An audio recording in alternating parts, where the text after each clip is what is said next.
Oh, hey there. Welcome to the Ope-Eh Three-Way Pro Wrestling Podcast on this, holy shit, Tuesday? Yeah. Maybe your Wednesday, Thursday, whatever. Yeah, I'm way thrown off this week, boys. I don't know about y'all. How are you feeling?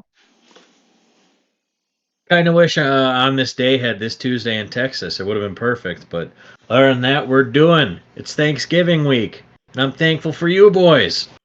Oh, Hell gee, yeah. Pierce. Yeah, we're Sorry, going to be Donnie, still we in. missed your Thanksgiving, but thanks, Canada. It's a direction you can fuck. Yeah, we deserve that. That's what you get for missing Yeah. my Thanksgiving. Yeah, we I can deserve understand not being thankful for our negligence in that. That's okay. At least it's not AI generated Union Jack poppy flags. Oh, yeah, I deserve that. I'm sorry. Again. it. Also, tell Marta we're sorry that we missed Thanksgiving for her too. But All right. we're still new to the Canadian style of things. Yeah, we're we're different. I'm new to being, more sensible about, international events and things of that nature. So No. I Fuck will. off. It's fine. Don't worry. However, the metric system, Donnie, this is what I think of it. Off is a direction you can fuck. Hey. Shut up, bitch. Just gonna have The Rock talk to each other this episode. It might be. It might just be The Rock talking to himself a bunch. Got to find a way to use this one too, though. Big meaty man slapping me.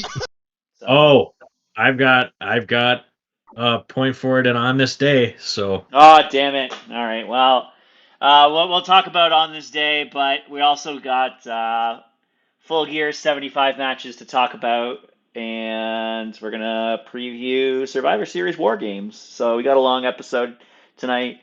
Hope you guys are excited to listen. Check us out on socials. You know where they are: X, Facebook, Instagram. But without further ado, Oh, here we go. 1987, the first ever WWF Survivor Series takes place in the Richfield Coliseum. It's a weird.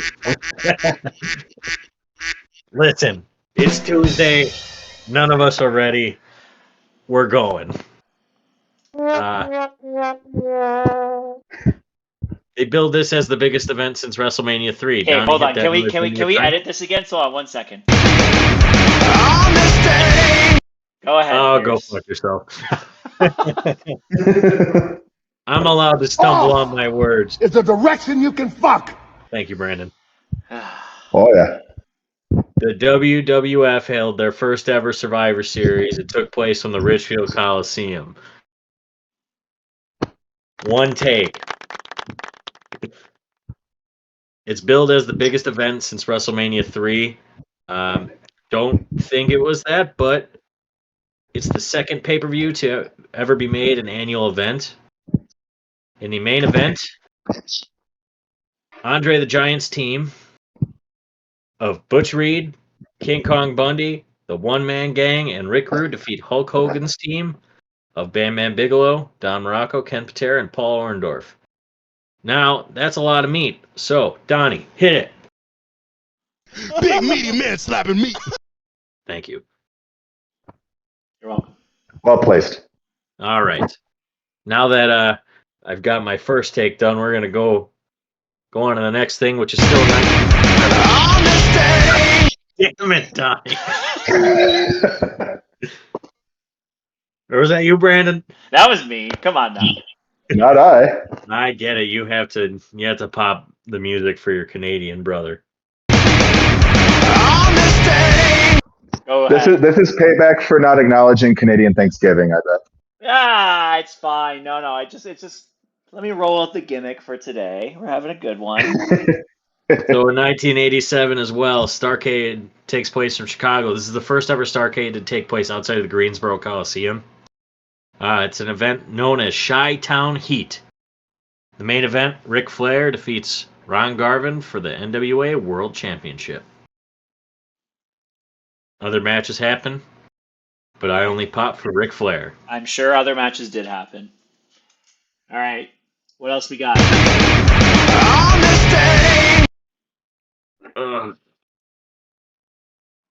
don't know if I even want to continue if you keep doing that. I'm queuing you up, man. I'm just queuing you up. 1994 at a Madison Square Garden house show. Diesel defeated Bob Backlund in 8 seconds to win the WWF Championship. Yikes. He would then go on to hold it for almost a full calendar year before losing to fellow Canadian Bret Hart. Hell yeah. Except, yeah, okay. Hell yeah. Diesel's not the Canadian. You're the fellow Canadian. Yeah, I was going to say, how is that a fellow Canadian? Because Diesel's definitely not Canadian. But that's okay. Yeah, but you are. So Hell yeah. Bret Hart would be a fellow Canadian. 2006 Survivor Series takes place in Philadelphia. Lita has her final full-time match, losing the WWE Women's Championship to Mickie James. When is this? Sorry, I think I cut you off. 2006. Okay, thank you. The other notable matches, there was a traditional Survivor Series match between Team DX and Team Rated RKO. Team DX had a clean sweep. It's mostly remembered for the beginning of the match where Mike Knox is yelling at somebody. Shawn Michaels kicks him and then pins him and goes, "Who's that?" And just buries Mike Knox. Yikes. Yeah, that was a time. And in the main event, Batista defeats King Booker to become the World Heavyweight Champion. That's a crime. This was shortly after their little backstage brawl, was it not? Yeah.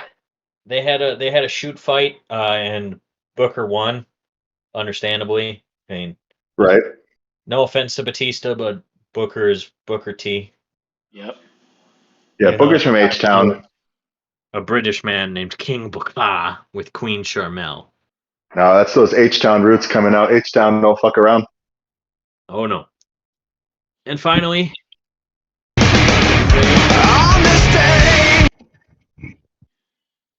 just wanted to let everybody know, everybody that's listening, we're never doing that again. Just scrap the segment. You queued it Throw up, the whole thing man. away. You're like, I did not queue it up. pause. Happy birthday to Maven. Happy Oh, we birthday. should put his intro on the soundboard. Hey, Maven here, or whatever he says. Hey guys, it's Maven. I don't know what it is. But we're talking a lot of Survivor Series. We're going to back it up. Because Saturday we had Full Gear, boys. We did. Full Gear AEW was the most AEW brought the boom. Oof. They brought something. Hey, boom. Yeah, most recent AEW pay-per-view was this past Saturday out of New Jersey. We got, when we first talked about it, we were talking about 9 matches. Of course, there ended up being 12 because Tony Khan can't help himself. No, there's 12. Is that including the pre-show matches? Yes. Well, if you're going to talk about the boom, then you got to talk about the other pre-show matches as well. I mean, that's the only pre-show match that generally mattered. Ah, well, that's to be determined once we get into the very deep analysis of Deonna Purrazzo losing to Anna Jay in 7 minutes. Poor Deonna, man. Yeah, could you imagine? I mean, we're gonna get into this whole card. I don't want to spend too much time, obviously, on the pre-show stuff, but like, do you think Deonna Purrazzo thought about a year ago today when she signed with AEW that she would be jobbing on the pre-show in a year? Are you saying she signed on this day? Ah, you son of a bitch! Okay, you line that one up. I didn't have it up on my computer either because I'm looking at the AEW card and it takes up my whole screen because it's so long that I had to fumble around to get the soundboard going. God damn it! Yeah, crazy to have a Purrazzo. Like AEW, it's okay. I don't know how you have a Purrazzo and Taya Valkyrie alliance on AEW and they are not doing shit. Like, you're talking about two of the biggest and best female wrestlers outside of WWE for the past, 5 years or so? Yeah, and just man. Very, very understated. And Yeah, again, poor Deanna, man. Yeah, I can't imagine that's what she signed up for, but it's what she's doing right now, so it happened. Then we had Buddy Matthews defeat the other jobber squads of Dante Martin, Commander, and the Beast Mortos in about 10 minutes. Crowd Hey, was hot for Buddy in that match, so I guess the the right Beast person won. Mordos is going to be in the C2, and him versus Okada is going to be a lot of fun. Oh, I got a lot of comments about that C2, but we're not talking about that today, I don't You have a think. lot of comments about everything AEW, Donnie. I have a lot of comments about WWE too, man. Why are you hating from outside the club? You are the one of the only Canadians I know, but you are the meanest. Respectfully. Hell yeah. No, I respect your opinion. We wouldn't be doing this show if I didn't. Yeah, it's okay. It's all in fun. Like I don't think it makes for a good show if we're all in lockstep holding hands, skipping everything's praises. So No, it would be a bad show if we were either A, shitting on everything, or B, loving everything. yeah, exactly. It's a good mix. But in seriousness, like none of these four guys are particularly well positioned on the card either, which is why they're on the pre-show. But I mean, I'm always for a Buddy Matthews push. Buddy Dude Matthews is is good. Absolutely. so good. I mean, the other guys aren't He's bad st- either. Don't get me wrong. Don't take me out of No, context they're here. all It's just talented. they are where they are. It is what it is. At least they're on the show, unlike Ricky Starks. So That makes me sad. oof. it's okay. He showed up Yeah, at the he's Mall of America though. So Yeah, making the shout out waves. Ricky Starks. Legit one of the nicest wrestlers I've ever met. apparently, the news Yeah, that came out hopefully, today said his contract is supposed to extend into the summer of 2025. Yeah, but I've hopefully, also good seen a things bunch of coming his stuff way. about SRS just being a dick to people. So let's take everything that Fightful puts out with a grain of salt. Fightful had a week this week, but I don't want to talk too much about them. But yeah, wasn't their best week. I mean, I don't want to talk about them at all. Fair enough. And then the last, I'm the sure they'll main. come up later. Oh, I'm sure they will.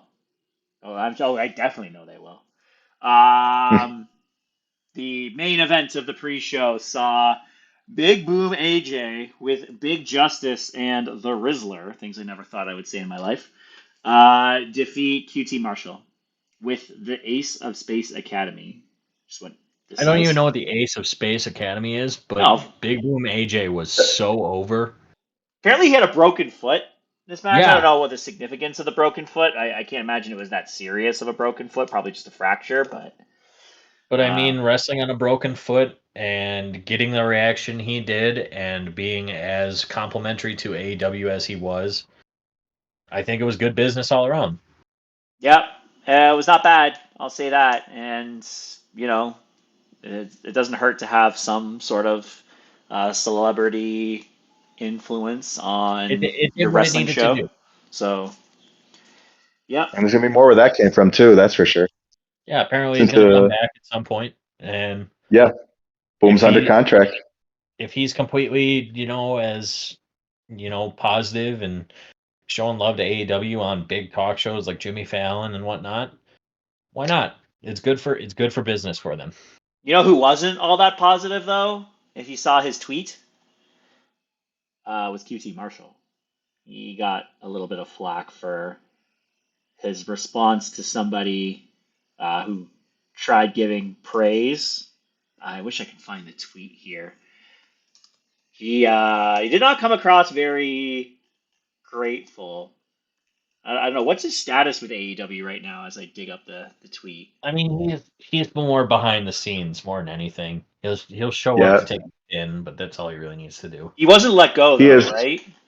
He No, he he. left on his own accord and then he came Okay, back. okay, Yeah, he is the solid hand. okay. That's what I wasn't sure about. Um,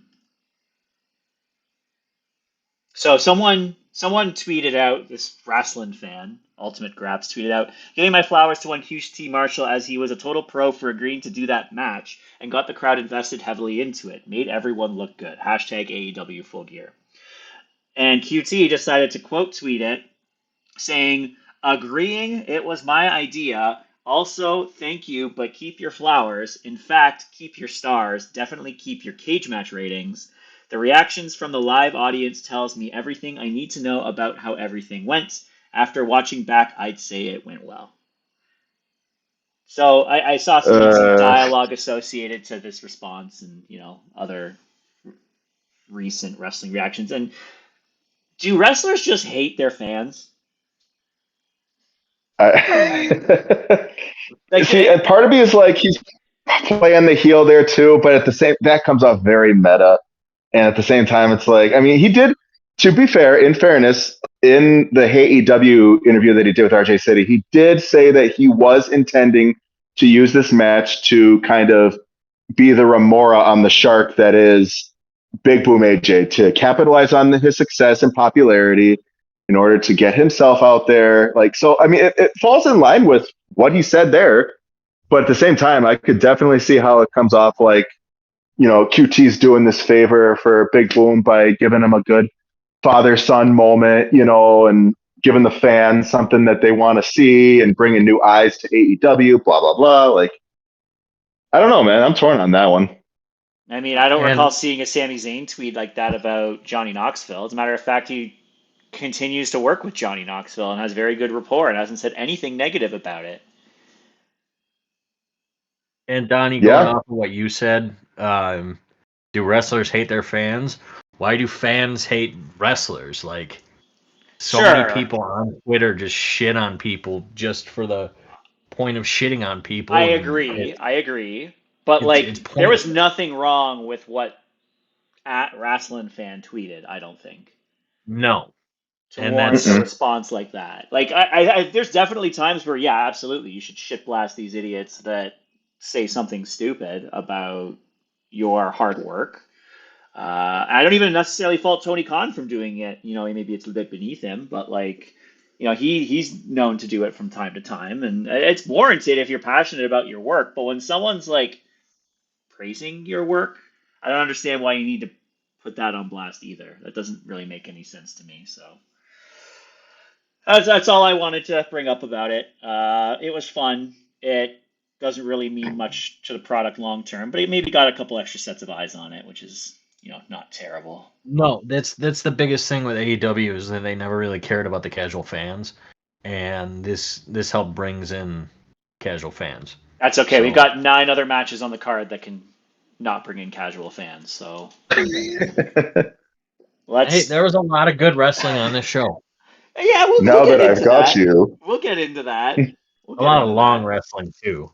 I Ah, don't well, think a lot of the matches there is even a go as long as growing they did. theme that I'm going to say with those. So the total of those took about half an hour. So 7 minutes on the Anna Jay match, 10.5 minutes on the Buddy Matthews match, and 11:45 on the AJ QT Marshall match. So Well, everything from the beginning of the show up until Jungle Boy and Daniel Garcia each kept going up in time until that match. It went down by like 6 minutes, but a lot of these matches did not need to go as long as they did. yeah, and we're going to talk about those right now, starting with the 13.5 minute match with Private Party defeating the Outrunners, Kings of the Black Throne, and the Acclaimed. Private Party pinned Max Caster, who uh, does not have very much admiration from the fans or seemingly from Anthony Bowens during that match. Uh, It seems like he's becoming a bit of a dick lately. I mean, it's not lately. Have you followed his social media? I can't he's say on that. something of an ego trip right now. The greatest wrestler alive. Trademark. I could see in Mm, Seems to 2025 be. him getting Genetti'd. Oh, you think Castor is going to be the Genetti, and I don't know if that either are going to be the Gen. You think he's going to be a Genetti?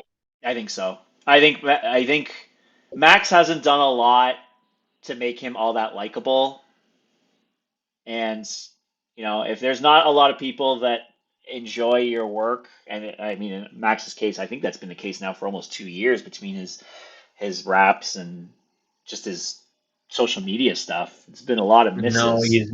he's not really endearing himself to anybody right No, and, now. and, and Anthony Bowens is very charismatic. Still a very talented wrestler, seemingly very likable. I don't I think see. I think genuinely he could be the first ever openly gay world champion that we know of. Like he he is that good that you can put him to the main event at some point. Yeah, a singles run for him could easily see mid card champion. It's hard to say on main championship, but Bowens has got a lot of charisma and is good in the ring and is good on the mic. So I could easily see Yeah, that being the case there. he's got a bit to build, but he's got all the tools. Yeah. That much I will say. If not Uh, 25, then definitely 26 for him. yep. I would say. Yep. Block and Brody King did what they do. Good performers in the ring do not win. Yeah, the only thing that matters is the Outrunners didn't take the pin. Yeah, And- no, we speculated that wasn't going to be the case. So yeah, but now I don't have to cry. that's okay. There's more results for that later. Yeah, save your tears for later, Pierce. What's next for Private Party? I mean, give them a decent but not super long reign, and then probably lose it to the Outrunners. Okay. You don't think it's too early for the Outrunners still? Well, I think a decent but not too long reign. I'm talking Revolution, so like three months. Okay. So none of the FTR guys are on the injured reserve list right now, are they? No. They lost their No. qualifying match for this match. Hmm. I was But just they thinking in kinda terms were- of if you wanted to put the belts on the Outrunners, and they've played on this relationship between FTR and the Outrunners, you could make the case that putting the belts on, say, FTR first, and then putting them on the Outrunners after could be a move. I don't know how they would do with face v face. I mean, Private Party being, the AEW original team, right? Getting these long overdue title runs. But then here come the Outrunners, also in a face camp, but they're definitely the hottest rising team in AEW right now. So, I There's mean, not a if lot of heel I don't tag team know, options, to be quite yeah, honest, with which what's the which current sucks, roster. sucks to say. I mean, with the Elite gone, you definitely could expect a heel up from FTR at some point, I would think. Yeah, Or it just wouldn't be They're out kinda of overdue. line. just put Dax on the microphone. I'm sure it can't be that hard to make him unlikable. Boom, there you go. There you go. Yeah, it's Yeah, possible. I don't know where my confidence is in a face versus face tag title match where, Private Party changes hands. And then what does that do to them, I'd agree with that. We'll see. We'll see what happens with them. But solid performance in that match. Nothing too special. Expected result. Next up in 13 and just over 13 and a half minutes, MJF defeated Roderick Strong by submission using the Salt of the Earth. This match was fine. Like, it's two very skilled guys in the ring. Didn't the finish like it came down to him like breaking his arm? I don't think he actually. That was after the match. So he made him tap. He released the hold after only a couple seconds, but then he put his arm in a chair, stomped it, and then Adam Cole, Kyle O'Reilly, and the rest of the Undisputed Kingdom came out. Okay, so he Pillmanized his arm. Yes, that was after the match. I mean, okay, yeah, that's fine. And then Kyle O'Reilly started yelling at Adam Cole, saying it was his fault. We don't need Adam Cole versus Kyle O'Reilly part a million. We don't. No, They've we done don't. a feud in like 4 different promotions. We don't need that. You are correct. And they just need to just take the fast lane to the finish of Cole versus MJF. I And have to they assume don't. that's at World's End. Right. And that's where it needs to finish off. It's where this story started. End it. Even though it, took a bunch of weird left turns. I'm sure the match will be great, but it just needs to end. And Yeah. then Adam Cole needs to go wherever. And MJF needs to go wherever. Yeah, that's the thing with this match. Like, you can see they're talented, and it was a good match for, like, the star rating stuff. But, like,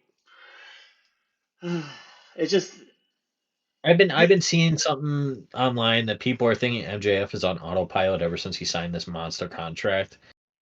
I I don't don't know if I'd disagree with say that. that because his programs with Daniel Garcia and Will Ospreay have both been insanely great. It's just it's the that same this shit though. Like I get what you're saying, but this Adam Cole story, it never got to the point where they needed to switch roles, and then they were at a point where MJF needed to turn heel. And yeah, I get MJF's heel shtick is very samey, but he at least plays it to such a crazy high degree he's very that good at that he's lane. He is just so one-dimensional, and all his feuds go the exact same way, right? right. It's here's all He your needs a guy. trials, here's your bullshit, here's He needs a my Peter. sketchy win. He needs a Wardlow. He needs something. He doesn't need a full group, but he needs something. He needs his Diesel. He needs a heavy. MJF, if they want to just put him as, him spending money to get different heavies each week, fine. But he needs something to push him to the next step, because after he lost the world title, he's just kind of been MJF. Like, at least with the Osprey feud, it was I'm an American, America. It was different. But with this feud, it's just so stupid where we are, and I just like to get the Adam Cole win probably and be done with it. Brandon, do you have anything else to add? It'd be very interesting to see where he goes. And I've said this too. Like MJF is effectively, and it's crazy that he signed for the big money when he did, because like even prior to his signing, like he effectively jumped the shark, in my opinion, in AEW. Yeah, he hasn't done everything that you can do. He hasn't won every belt, but he's their youngest champion. That's going to probably be that way for the foreseeable future. He's their longest reigning world champion, again, probably for the foreseeable future. He's had wins, I mean, over Danielson. He's had wins over Osprey, over Omega. Like Like what else? Moxley, he's beaten every top name in that company. Right. Jay White on a bum fucking leg, which we'll get to Jay in a little bit. And God, don't care to think about that match 1 year ago today, also. But like, what else does MJF really have to do? Like, what motivates MJF in this day and age? I mean, Whoa, whoa, sure, whoa, he could whoa, whoa. become Sorry. world What did you say?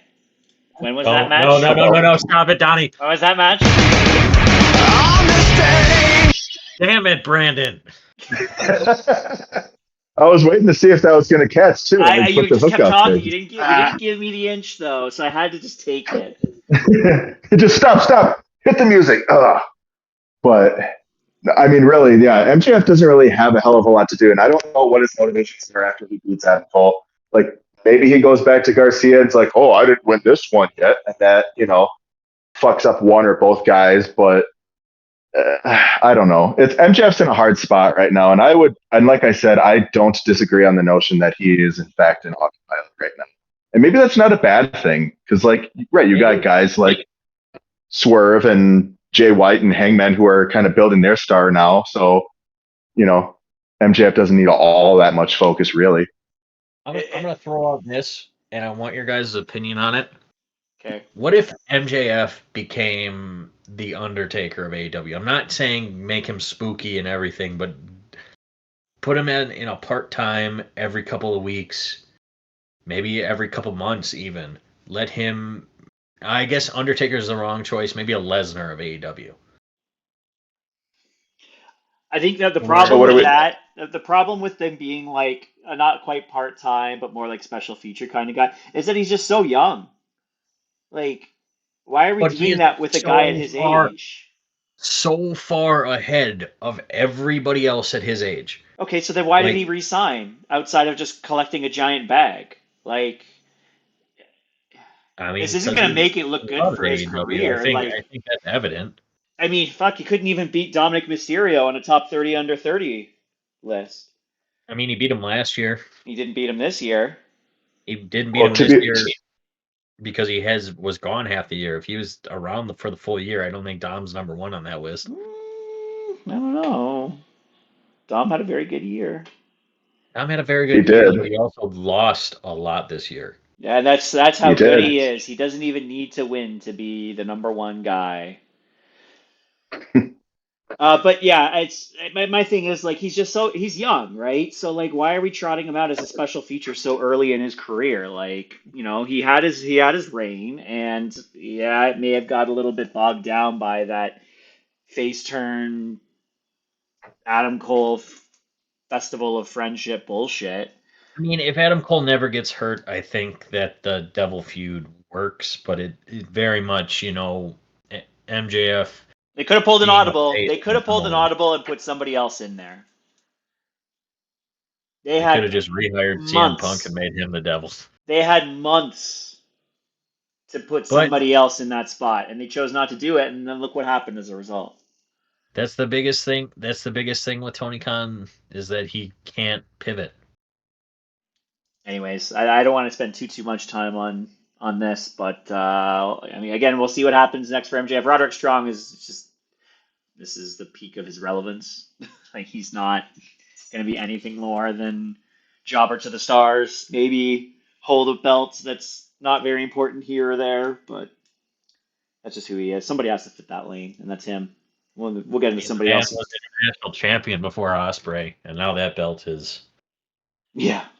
the world heavyweight to the AEW WWE Championship. You know what I mean? Mm.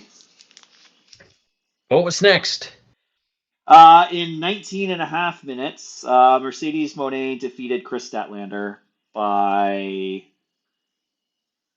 what kind of A pinfall weird, was it? It was a a weird roll up. yeah. I'm gonna just say my piece on this match because I've been very critical of Mercedes in her time since leaving WWE. I think this match was very good until the last 25 seconds. Like the two of them, and I think this is pretty standard for Mercedes. She's very good in general working with larger women. I'm not saying Chris Statlander is huge, but like just like physically imposing, intimidating people, and Chris is definitely closer to that lane than some of her other Mercedes' other recent opponents. But She's a good, sturdy base, yes, you yes, could that say. is a very polite way of saying that. Yes, I agree. Yeah. She Uh, she took 1,000 meteoras. yeah, I don't know how many times Mercedes had to throw it. I mean, don't get me wrong. Like she did some really good like ring psychology in other parts of the match, particularly towards the end, minus the roll up or what have you. But my God, like how many times did she throw her knees into Chris Statlander's head and shoulders in that match? there's quite a few. I think she Just I attempted like watched five, hit three of them or something like that. But some. uh, Yeah, it was a lot, man. and again, being hard on Mercedes like I've been, when she set up for her finisher, what's the name of this terrible move again? Monet Maker. It didn't look that bad. Still isn't a good finisher, but it didn't look that bad. That's more of a kudos to I think Chris she should change Statlander. it to a gory driver or something. We'll say this every single time we do an AEW pay per view, Because it's a shit finish. but yeah, but It, the match ended. The last 30 seconds to a minute of this match were garbage, and I that's the thing that can take you like that. They could very well have had a 5-star match in those first 18 minutes. but a deflating finish is a deflating finish. That's what you're gonna Yeah, remember. yeah, that's the lousy part, right? Like it was still a very good match. So like, please don't let me be too critical on this, but like, man, that ending fucking sucked. It's like it's like a football game. You could have a shootout football game, but if the last minute or two is fucking penalties, all you're gonna remember is, man, what a great game, but that finish sucked. Mm-hmm. It's like any Chiefs game, essentially. Yeah. Mercedes Moné is the Kansas City Chiefs. I'm glad you articulated that so nicely. I think that is a pretty accurate analogy. Yeah. Well, I think right now the worst champion in wrestling is Mercedes Moné, and the worst The worst undefeated team I've ever champion seen. in across AEW, or are we counting WWE in this too? Because that is Oh boy, I got some Judgment Day news there for you. That That's a take. yeah, I think for like major champions she's not a major that champion. She's holding a TV title, technically speaking, or a You secondary wouldn't title. guess that based on how she's second, booked, but secondary I got shit I slash could say about world that too. champions, not tag team champions, I think she's the worst. Let me think about this for a quick second. Okada hasn't done a whole lot of anything. That is not a secondary. That's not that title does not exist to me because it's Well, just a prop for a tournament. it's yeah. I mean, you're not wrong, but They need to destroy that title and just give the winner a world title shot at like Double or Nothing. maybe. So like a true G1 knockoff. Yeah, Yeah, you're already if they're partnered with gonna her. Why Yeah. not copy the just rip it off G1, fucking completely? do it right. Uh, Anything else you guys want to take away from the match itself, like outside of what I already said? Did Camille do something? She Like, can was she she wrestle a was match? she was told to sit backstage by Mercedes in the pre-show. I She's actually so watched this whole talented. card, by the way, which is very surprising for me. I don't know why I decided to watch the whole show, but I did. But yeah, feeling So feeling a talented. little masochistic. She's a uh, she's a great hand, friend of the show because she liked our one tweet. Yeah, sure she does did. not look good. No disrespect to her because again, the thing is like you could say a wrestler doesn't look very good right now, and it's not necessarily their fault. There's sometimes where it is the wrestler's fault, but like sometimes they're just booked like shit, and you just are given a shit sandwich, and you have to make the best out of it, right? And Yep. Camille is in that boat right now, where she literally looks pathetic, and how are we supposed to find her as a believable person? Will she inevitably turn on Mercedes? Yeah, probably. Do I blame her? Absolutely not. But yeah, Make her, she doesn't look give good her right a now. character, make her endearing, give her something. She exists in the background to look big and strong, and that's it. Yeah, but that involves putting women Well, on TV more, and that's not usually Tony Khan's agenda. You are correct. and Sorry, not not like it's sorry. her fault either. No, it's not entirely her fault either. But I mean, people always talk about her 2 year run as NWA Women's Champion. But let's be real, like consider the size of the crowds that she's performing in front of, and the what she's expected to do for production. One, two, the quality of opponents that she's up against. And I'd have to look back at who she defended that belt against. But I can't imagine that there's anybody there on par with your average AEW women's wrestler, as far as like, the quality of in-ring work, what she's expected to do relative to what they're doing, etc. Like, I feel like she could have used a bit of polish before she got thrown in front of a camera the way she did. But I don't know. I feel like some of that is just like her adapting to an actual national TV presence. You know what I mean? I feel like in time she'll get there if she just plays to her strengths, but I can agree with I that. Too much too soon. a little bit. I mean, Yeah. I get putting her as Mercedes is. Yes, I do, and I don't get putting her as Mercedes Muscle because yeah, you need it. It puts Mercedes over as the heel in this, right? And then like you said, eventually Camille's going to get that big pop when she turns. But then is she going to be able to live up to that? Like it's like with That's the we've thing. talked about like Batista and Wardlow and like any other heavy Alex, or is she going to be like an Alex Riley, right? Like when Riley turned on the Miz, people popped like hell for that too. But look Or what the Virgil. follow up on that was. You know what I mean? Exactly. Exactly. I mean, I hope for Camille's sake that she's very successful in AEW. I mean, I like to think they didn't give her that long run for nothing. Granted, she was a very big fish in a very small pond in NWA, Mm. but that's not to say that she can't swim in AEW. But You're not they setting her just up for gotta to succeed right now. I'll say that. Like exactly. She's got to get her strengths played too. she looked like a clown in that last week's segment with Sheeta and Statlander. Hmm. But Yeah, I don't know, man. what's I wish all the best for Camille. agree, agree. Is that who Mercedes probably feuds with next? What do we say? Camille. Yeah, probably. I think it makes sense given how they set it up. Just make her interesting. That's all I ask. I know they Yep. probably won't, but Not at the expense of Mercedes, that's for sure. well, they threw the Hell, fucking bag at her. I mean, hell, at this rate, they might as well just make her, Mercedes 3 belts and have her chase Mariah. I mean, provided this No, shit no, with no, no, Nina no. Don't give them any ideas.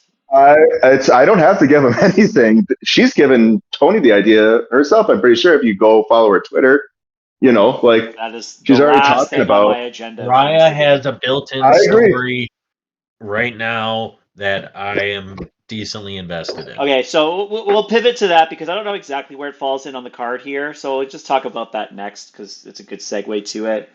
The Mariah May Champagne Celebration with, can you say her name again for me so I don't mispronounce it again? Mina Shirakawa. Thank you. With Mina and slightly surprising, I guess. Tony Storm did not make an appearance. Instead, they just had Mariah turn on Mina, and inevitably, But Mina is smart, and she saw that bitch coming. yes. And they fell off the stage into a table, and then Mina started biting her while bleeding, it looked like, or maybe kissing her. I couldn't tell what it was. Regardless, the segment sucked. Should have been on Dynamite. I think the segment is fine. It just had no use on a pay-per-view. Not when they have so many matches go so long with nothing in between. It didn't feel Right, like yeah, it that's needed to be fine. shoehorned in there. Yeah, that's fine. They could have started the pay-per-view with it. Nah, they could have just done it But on Dynamite. I'm all for Mina versus Mariah. The whole thing with Mariah's entire tenure is that she's had built-in story from the beginning. This is included. I don't think Mina's going to win the belt. Nope. But if this gets her on full time and maybe eventually Mina can get a run with the belt, that'd be for the best. Or for, probably in her words, for the breast. Hi-oh. Well, I am all for the breast. I will say. All right, then the next match that we have here in 20 minutes, Jay White defeated Hangman Adam Page. What a fucking finish. Oh my god, was that great.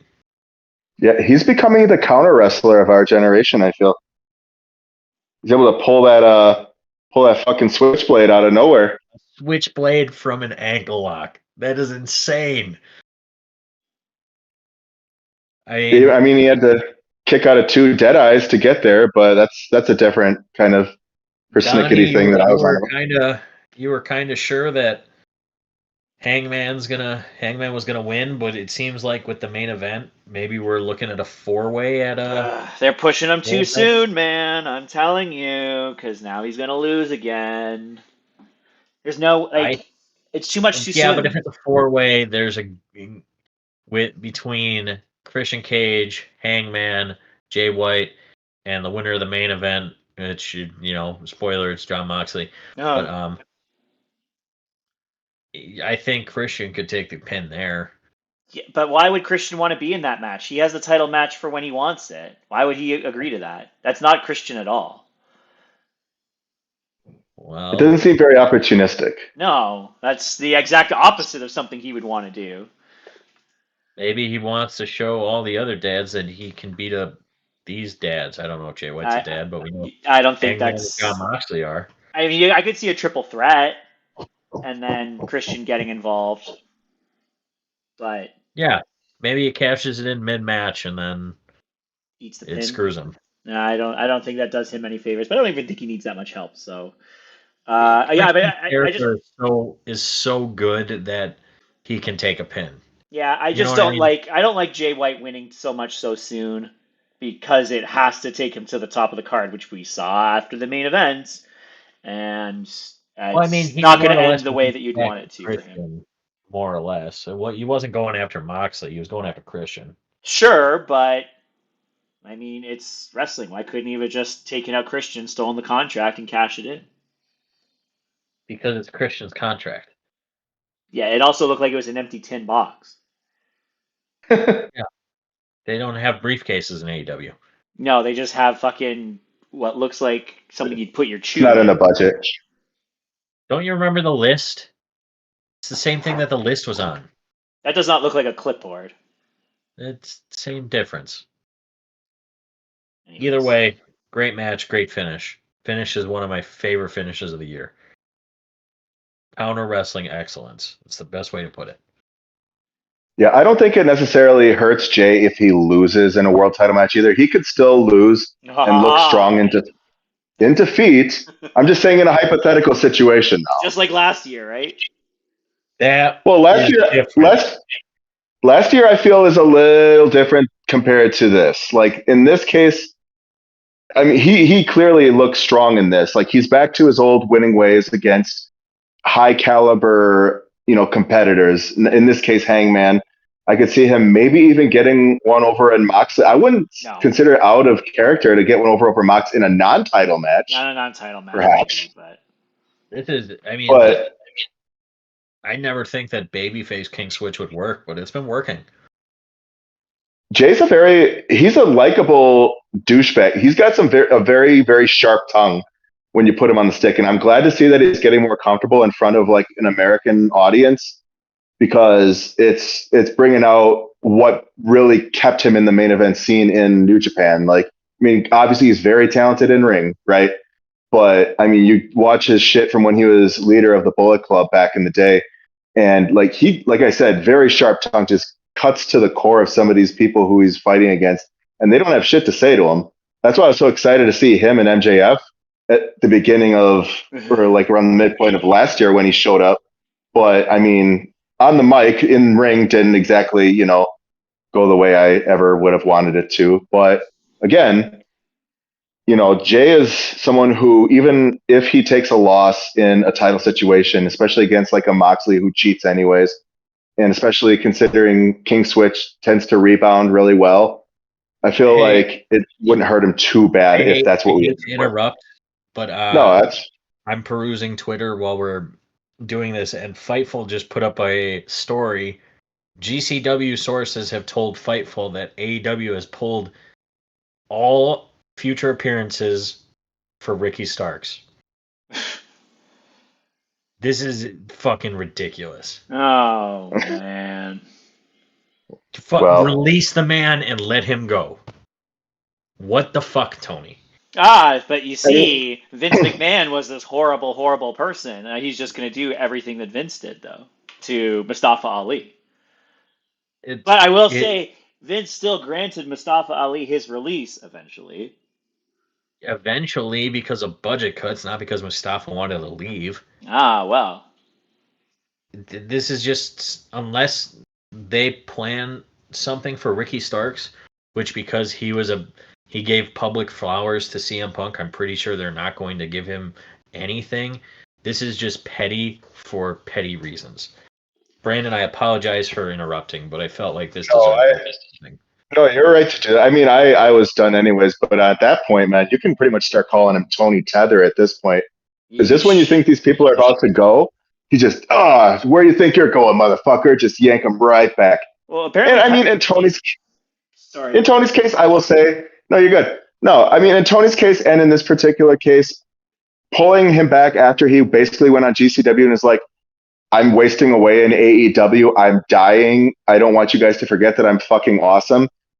I can kind of get Tony's position on it. It's kind of a catch-22 either way, right? In one hand, you let him go out there and you let him go on, unimpeded or what's the word I'm looking for? Unaddressed. Sure. Or like unaddressed. Like you're Tony and you're like, oh, he said that about the way that I'm treating him in my company. I'll let that slide. And then you look like a bitch, right?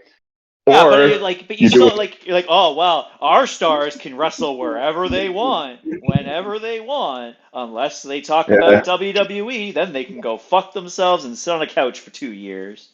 But now he's doing the independent contractor thing that WWE does. Yeah, he's just a hypocrite. It's hypocritical, and Ricky, you're probably not listening. I hope you are. We want the best for you because, I mean, the future is absolute, man. Brother, we want the best for all these wrestlers. We can talk about like how we didn't like this match, we didn't like that spot, we didn't like that promo, whatever the There's a fuck. But difference like, between critiquing and shitting on but somebody. like, yeah, I want to see all these wrestlers that sacrifice their bodies to entertain us do What very I'm saying. well. And this guy's just simply. It's not even a case of being given a shit sandwich. He's starving. They're giving the guy nothing. Right. And I mean, he's not getting any younger either. Not to say that he's old, but he's 34. Like Yeah. he's in like the last couple of years of his prime. He needs to be utilized as such. But But you anyways, know, I don't want to Tony spend will Tony. 2 more hours bitching about Tony Khan. The last thing I did want to say about Jay White though is like part of his face stuff and how he's being more likable. Is that partially because Juice Robinson is with him, who's also a very seemingly likable dude, and B that the Guns aren't with him right now? Because the Mm, Guns aren't particularly likable. it depends in certain circumstance. And Juice is definitely not a bad guy to have around when you want to get eyes on you. And like, he's a good guy to play off of for Jay for sure. But I think Jay, like I was saying, kind of just has that natural anti-hero charisma about him to where like eventually he just says shit, follows up on it, looks like a badass doing it. That's the kind of appeal that I feel Jay White's got going on. All right. That's just me Uh, though. In the longest match of the evening, it took over 24 minutes. Kyle Fletcher defeated Will Ospreay clean. And I do want to give, again, a little bit of credit to, in this case, Will Ospreay, because he actually sold a move for once in his goddamn life. He sold that tombstone onto the steel steps very well. Until he kicked out of two at two. This is my issue with AEW is that everything has to be a setup move for something else. Yes. The pile Yeah. driver on Randy Orton, they're still talking about it today. But this was a tombstone from an elevated position Onto a to steel the ring steps. steps to do a Yep. different move for a 2 count. Granted, he had to win with the brain buster, but Sami Zayn based offense. that should have been the finish of the match. They The just they just tombstone bury the was tombstone. I don't know if there's like a joke in there, or they just all hate the Undertaker there. But the has the only tombstone person ever that I finished think, anybody in AEW? not No. that I know of, the only person that I think should be doing tombstones in AEW is Okada, but he's been doing the tombstone as like a setup for the Rainmaker for years. MJF has been Hmm. using it a lot. I know that.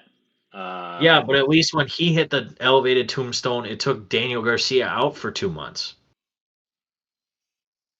I feel like they're just really poking at pile drivers in general in AEW these days. Like I counted like pile drivers in maybe 3 of the matches that went on tonight, and none of them were a finish. None of them were like, oh my God, oh, gross, banned, blah, blah. It was just, like you said, it was just part of a sequence. And I mean, I feel Rest in it's like, peace that's to what the they do with. Canadian Destroyer. That's what they do. Yeah, I mean, but again, I don't want to. Anyways, wait, did I I hear rest in peace, Vern Troyer? Sorry, there I'm hearing things. like don't get me wrong, the match is great. It's two great wrestlers. Kyle going up, I think, was the right decision because I think this leads to a blood and guts eventually. Callis family versus the Osprey operation. I don't know. They probably got to alliterate it somehow. Osprey and a bunch of jobbers. You can say it. You're calling Powerhouse Willie Hobbs a jobber? No, I'm not. But Okay, shut up then. they got right. They got to build up those other guys to be somewhat, on par, and not just slap them all together with no build, no story, no results. Like, Well, they have 4 of the 5 at this point, and the story's there. They were all fighting with the Callis family, so it's just I think that's what it leads to, and then Osprey gets his revenge and goes off to bigger and better things. But yeah, I mean, Kyle going up's the right choice. AEW, do better on your pile drivers, please. Hell yeah. Then finally, Don't do them at all. nah, that'll never happen. Mm, Remember, this is for the sickos first and foremost. sure. In a shorter Speaking of pile match, drivers, 18 and a half minutes, in a library, seemingly, with how dead the crowd was in this match.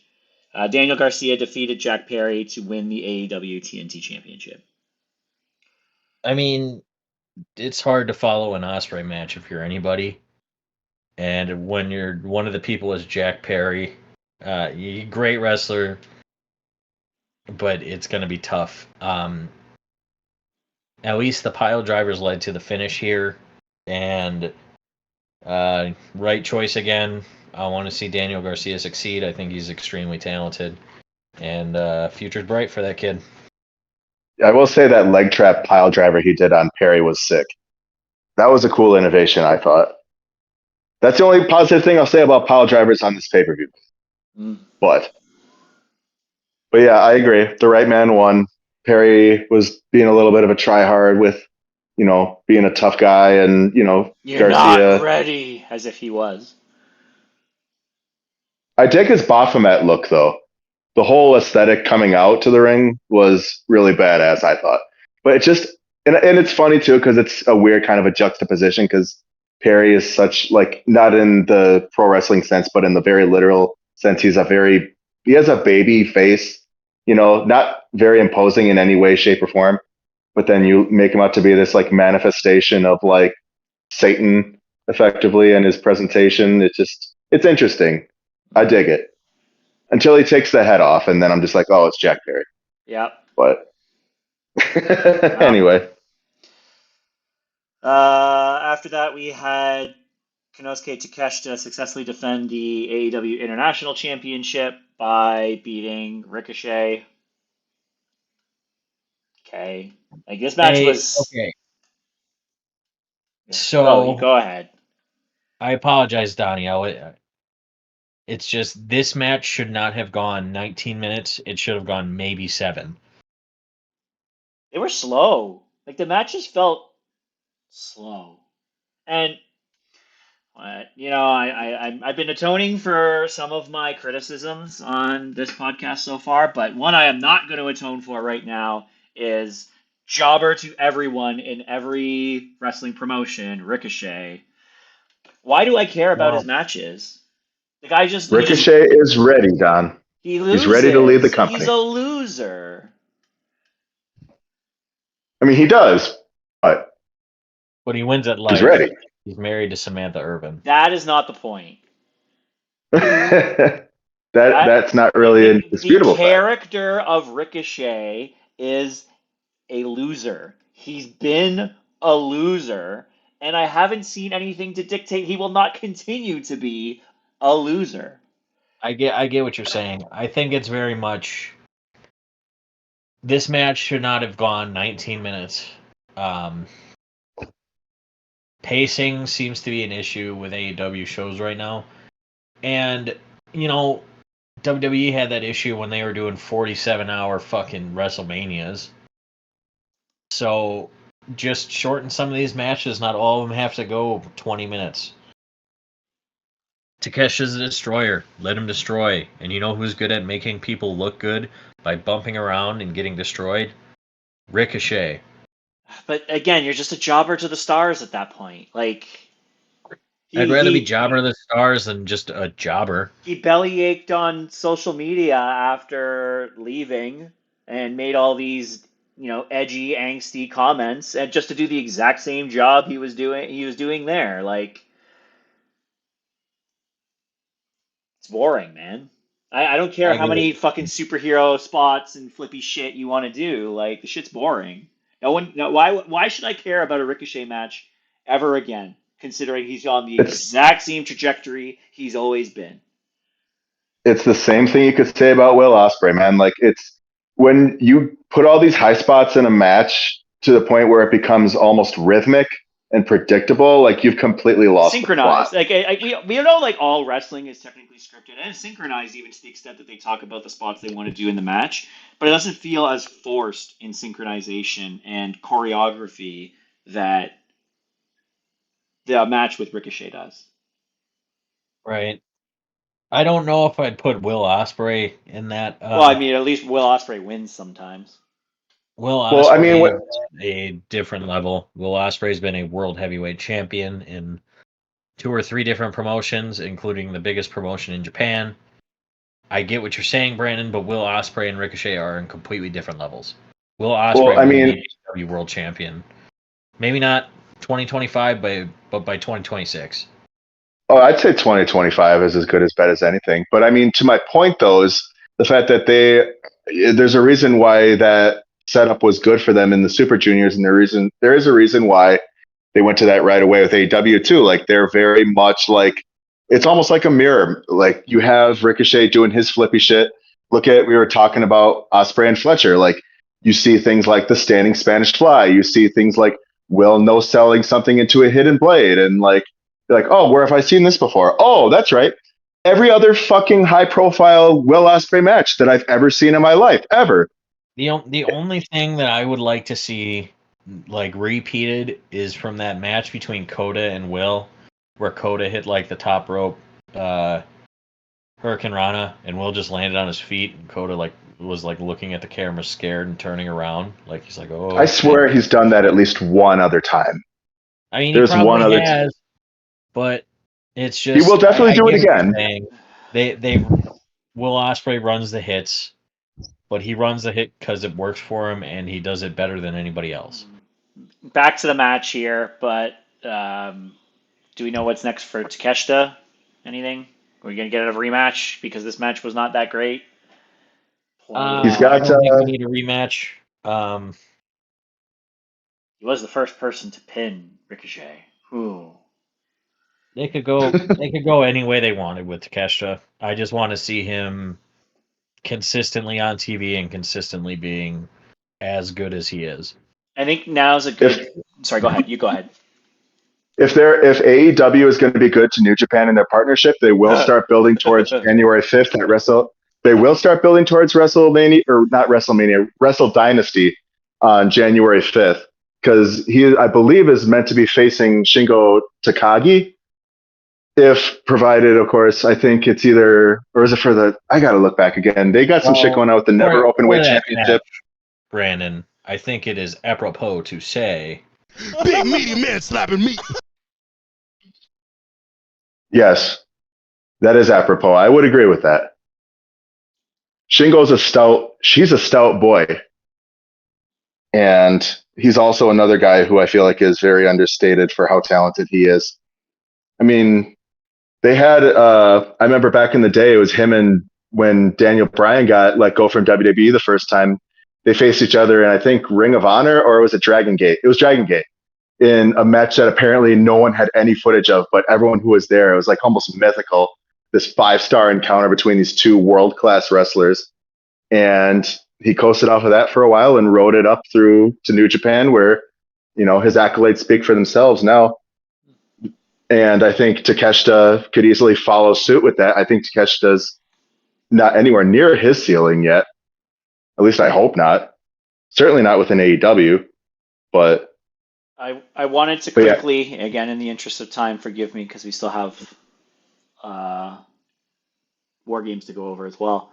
I Yes. just really thought, like, after this match, it'd be a good time to quickly bring up who the participants are in the Continental Classic.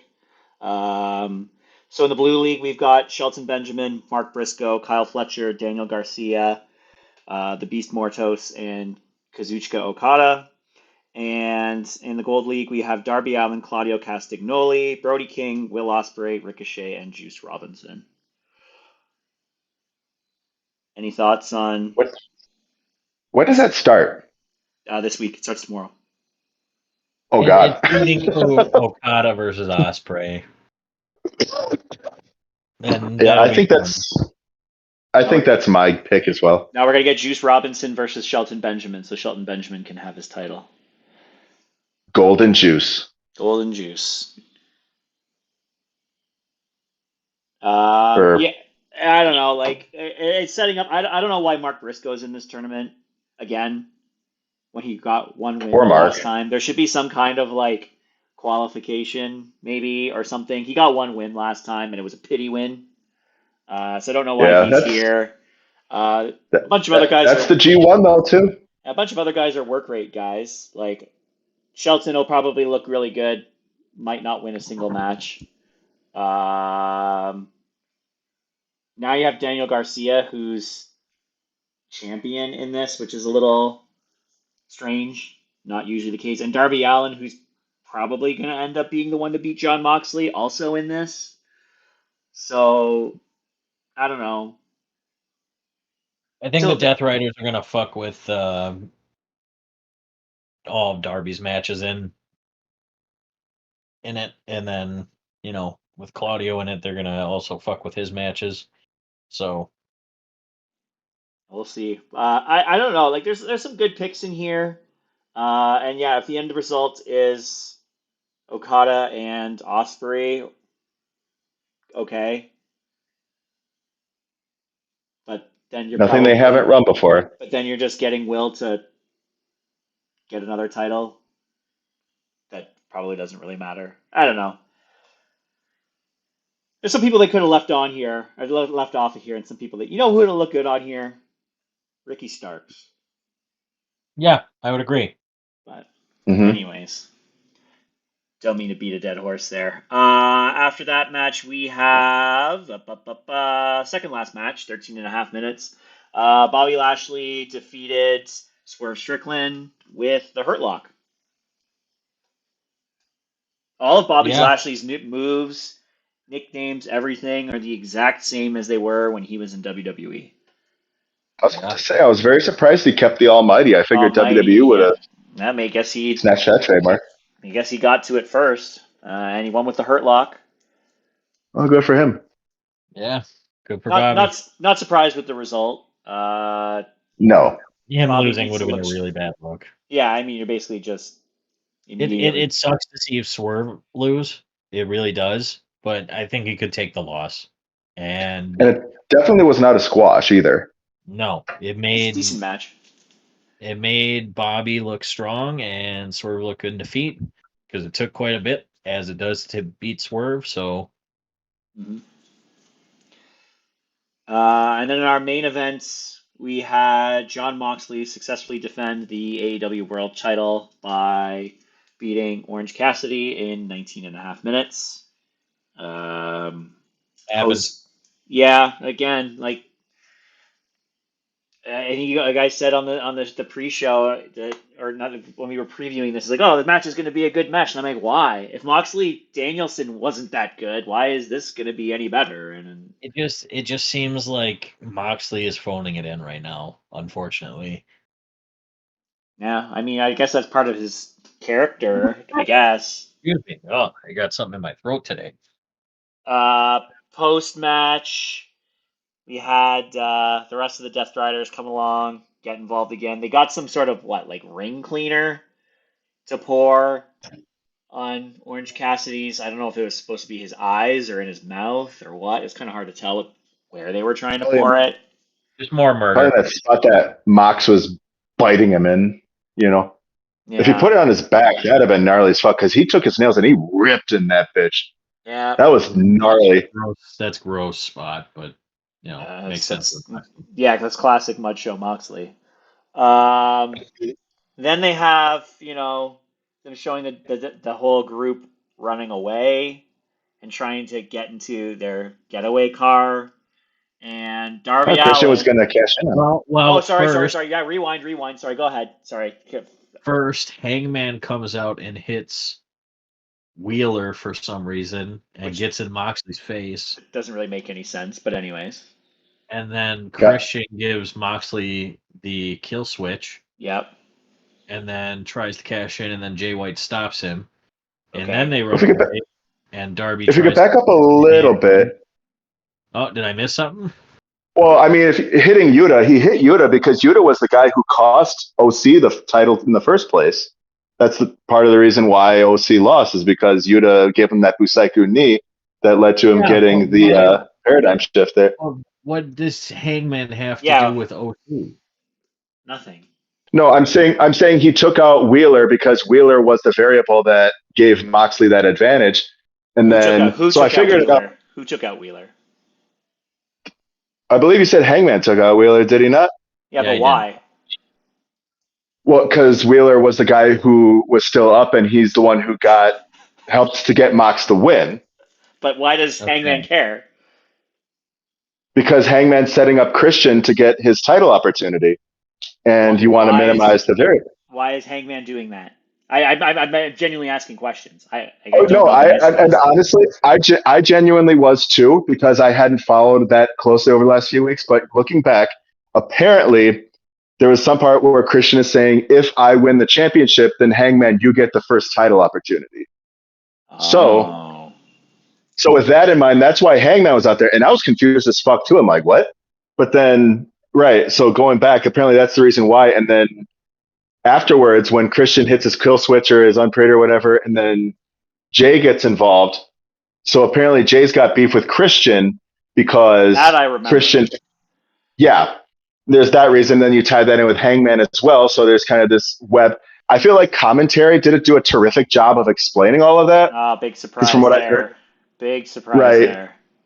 And again, we talk about storytelling being such a critical element in professional wrestling, and that was their job to kind of clue people in on what was going on because it was going to be a clusterfuck, right? And it Yeah. did end up being a cluster. A lot of shit going on, but I had to look back and I had to research. And that's what I came up. You should never have to do that to keep up with this shit. Just saying, not your fault, but Right. And we've talked about that too in other cases with the company, but that's that. So yeah, but then so after that, Moxley's running away with the rest of the Death Riders, Marina Shafir. They try and jump in their getaway car, but before they do, fucking Darby Allin, like a psychopath, drives head on. like a sicko. Yeah, like a sicko. Yes, perfect term for that. It's just totals his car and their getaway car, which then proceeds to the Death Riders stealing some other guy's car, driving off, and Darby Allin staggering out of the car to end the show. Vehicular manslaughter. No, he didn't hit anybody. It's not manslaughter. It's just almost. Yeah. He didn't do it for The Rock either. Looked like he was on the rock when he came out of that car. Yeah, it kind of might have. But there was just too much shit going on. Too much, too fast, no pacing, nothing's allowed to breathe, commentary sucks. I mean, same shit as most of these ends of shows nowadays. It's just too much shit. Too overbooked. I think they're going in the right direction, but they just need to really they need a booking department. They don't need just Tony writing on a fucking notepad and only going with one idea. All of those things to happen in the span of 3 minutes. Like no. That's the whole concept of your weekly television, right? Your weekly television is supposed to build up to these moments, but instead, weekly television is building up to fucking nothing just so you can blow your entire load out all it's on building one up show. To the dream matches on week to week, and it's not necessary. No, like after a long ass show too. Yeah, like that show, by the way, that's been announced as Darby versus Brody, part of Million. The pre-show started at 5 p.m. and the main event ended after midnight. Is that correct, or is it at? I know I'm saying Eastern time, but like I know it ended after midnight. I'm not sure if the pre-show started at 5 or at 6. Either way, over 6 hours, and you just have that. Yeah, it was a trudge. That's par for the course for these shows. They're just too fucking long. And I know it's like, oh, the pre-show doesn't really count, but like, it's still there, and there's still shit that you want people to watch on there. So if you're gonna watch the whole thing, it's over 6 hours. The pre-show is there to get last-minute buys. I mean, this may have been the only one where that was maybe remotely successful, but in every other case, I would say that doesn't do jack shit. Well, I mean, I bought all in 2023 because of the pre-show. But you didn't need to buy the PLE to watch the pre-show. No, but I'm Pay-per-view. just saying it's there to build to get the last minute buys. Anyways, are we rating this event as a whole? Where are we at here? I would say a B minus. They're going in the right direction, but they need to just clean it up. Brandon? I would say, looking back, yeah, I'd say that's pretty all right. Like all the matches were good to great. It's just again like there's the matches themselves, not necessarily like I would not say the all the matches were storytelling good to great. around good to great, average to great. It wasn't a stinker. Right. It wasn't like there wasn't a consistent flow. There's a lot of like peaks and valleys within this pay-per-view. And again, like we were saying, it was a long trudge to get to that last 5 minutes of whatever the fuck was going on where they're trying to set up all this stuff. And I don't think it's going to follow up very well. But I mean, I guess we'll see. I think the Long-term last booking is exactly Tony's forte. I think that last hour and a half was just trudging through. So to say like I didn't mean to pick on that specific point, but like from the end of the Fletcher Osprey match to have those four more matches and the end culmination after the main event match, it was such a drag that last hour and a half that to say they're going in the right direction, I don't know because it's the same shit that you see on all these other events where it's like, okay, great, there was no bad match. Sure, technically you're correct, but it's just way too long, drags out. I The meant crowd's not story-wise, they're going in engaged. the right direction. They need to Mm. trim the fat on these pay-per-views. I give it a C. I think it's a C. I don't think it was bad, but like a C is like your solid what 65. You know 70 to 80 in America. what? That's B's 70 here to in Canada. 79. No, that'd be interesting. So and now I got to do the whole difference in Canadian systems here, because like your A is 80 to 90, and your A plus is 90 to 100, and then B is 70 to 79, and C is 60 to 69. Nice. A is 90 to 100, B is 89 to 80, C is 79 to 70, D is 69 to 60, F is 59 and below. Yes, these F is fail for us. F, I mean, we have D as 50 to 59, and then F is fail below 50. So, which kind of makes sense. F for fail should be below 50, but regardless, I don't think it was bad. I don't think it was great. Like I said, if I was doing it out of 10, I'd give it a solid 6.5. That's yeah. I guess I could see where you come with that. If you were talking like 1 to 10 scale, I'd say it was probably like a solid 7, I give this 6 or 7. 7. Yeah, it sounds like six and a Yeah, half. 6 3/4. Wow. 12 in the Tokyo Dome. All right, so that's the last AEW pay-per-view until World's End, which is going to be on December the 28th, I guess. 28th or 29th, one of the two. Yeah, one of the two. So we'll see what happens there. Yeah, we'll chat about that after the holidays for sure. But Yeah, now, I think it's time for a little War Games. yeah, I don't have the sound clip for that, Let me unfortunately. get there. Can I get it? Oh, I probably can't. Let's see. About Adam Pierce yelling, "War games!" War games! Of war games! I'm sure that's what he hears in his head after he War says that. games! But War games! For whatever reason, it had to be a weird compilation for me. So, but I got the Regal War Games for you.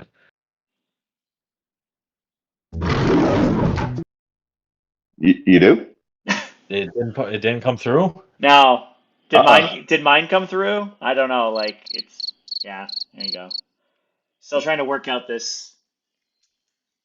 Yeah, if it's not so with the audio Stuff, if it doesn't come through your mic, I don't think it'll be picked up on the recording regardless. I have the advantage of having desktop audio, which is how I can get heard.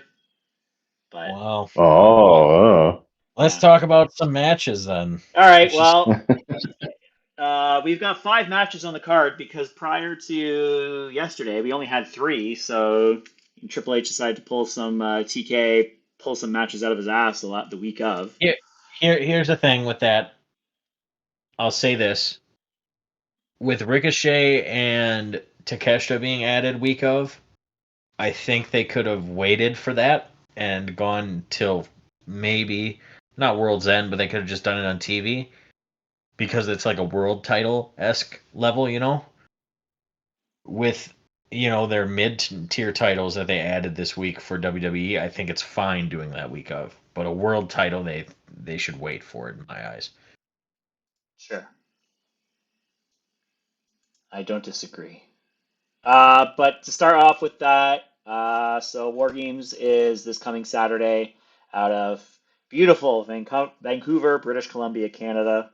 Early start time, 6 p.m. Eastern. Very early start time. Is there a UFC show or something same night? No, but isn't that West Coast timing? Well, West Coast, it starts at 3 p.m. So maybe they're just doing it They're because doing it early. It's early. maybe they're doing it early because it's Thanksgiving weekend for a lot of the wrestlers. Yeah, maybe. Get him in, get him out. Unfortunately, I will not be watching because I'll be on vacation and we'll be too busy. I will try and fit it in Saturday night when I get back to my hotel. But Well, I'll probably be watching. I got nothing going on Saturday. Yeah, I'll be there. uh, And by there I mean on my ass on behind the TV. yeah, I'll be muting stuff. I don't want any spoilers. I do actually want to watch it, and I'm gonna try and stay off social media. So if you can't get a hold of me as of Friday, please understand. Okie doke. I'm just gonna say, can you believe that blank did blank to blank? I'm just gonna mute everything that you can message me on, so it won't be an issue. Plus, I could actually just keep my phone in airplane mode, and then I know I can't get a hold of any of you. So, Oh, I'm sending a carrier pigeon your way. oh hell yeah. First match here, the most rushed match here on the card. LA Knight versus Shinsuke Nakamura for the United States Championship. Okay, with what I just said, I don't think this match should have been added. I was gonna say, like, you gave that, and I was like, okay, that's fine, but like, why the hell are we getting LA Knight versus Shinsuke Nakamura? I would have rather seen. Well, no, both world champions are in the fucking War Games match for the women. Yes. Um, And Cody has been subjugated to Saturday night's main event. yeah, that's fine. I get that it's been a while since we've seen a Cody world title defense on pay-per-view, but with the Kevin Owens story, I think it can wait a little bit. It doesn't need to be rushed to here, But especially what because does need to be rushed is LA Knight and Shinsuke Nakamura. um okay, you want my prediction on this, Donnie? Yeah, LA Knight wins in like 10 minutes. Brandon, you want my prediction? I don't really want to hear it, but I think I know where you're going with it. I think it's a non-finish. Oh God. Maybe. Why? I mean, not wrong. I think this is going to be a non-finish, and I think they're going to let this story go to Saturday night's main event.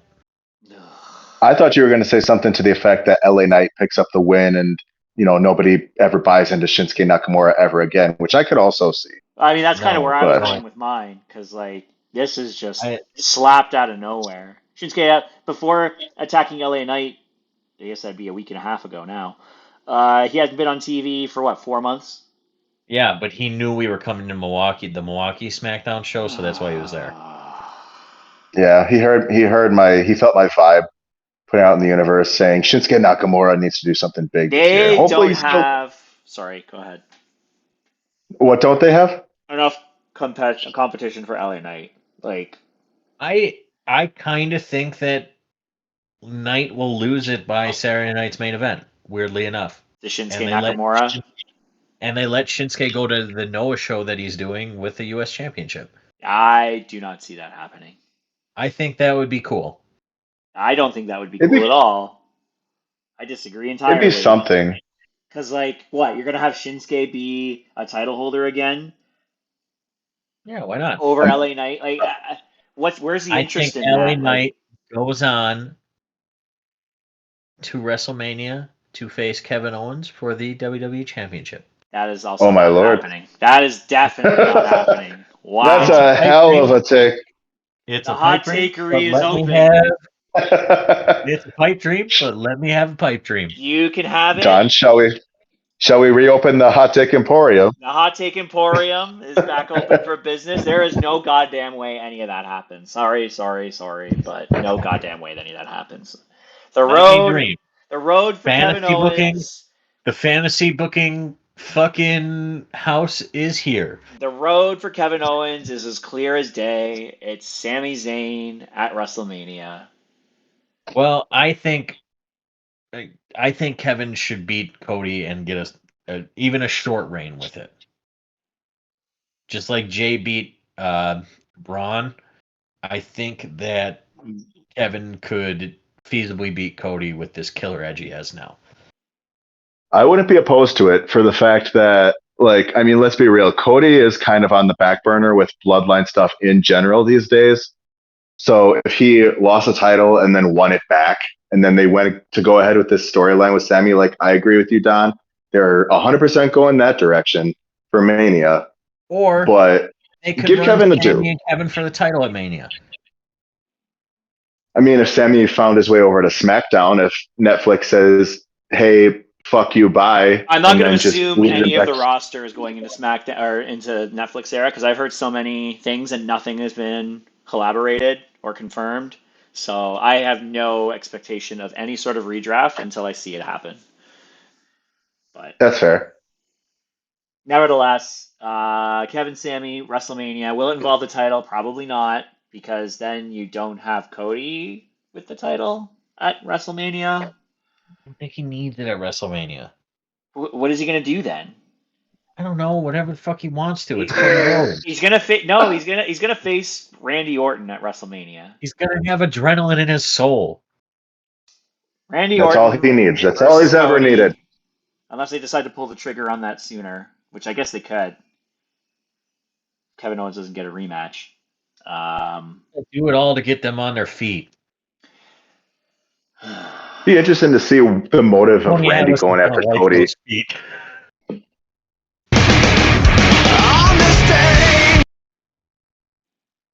What?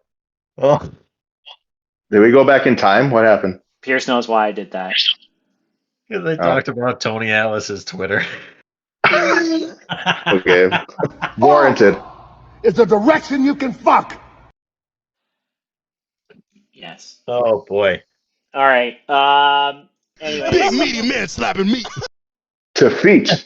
I hope it's not a no contest because that makes me need to be more interested in Shinsuke Nakamura, which I have no reason to be at this point. So.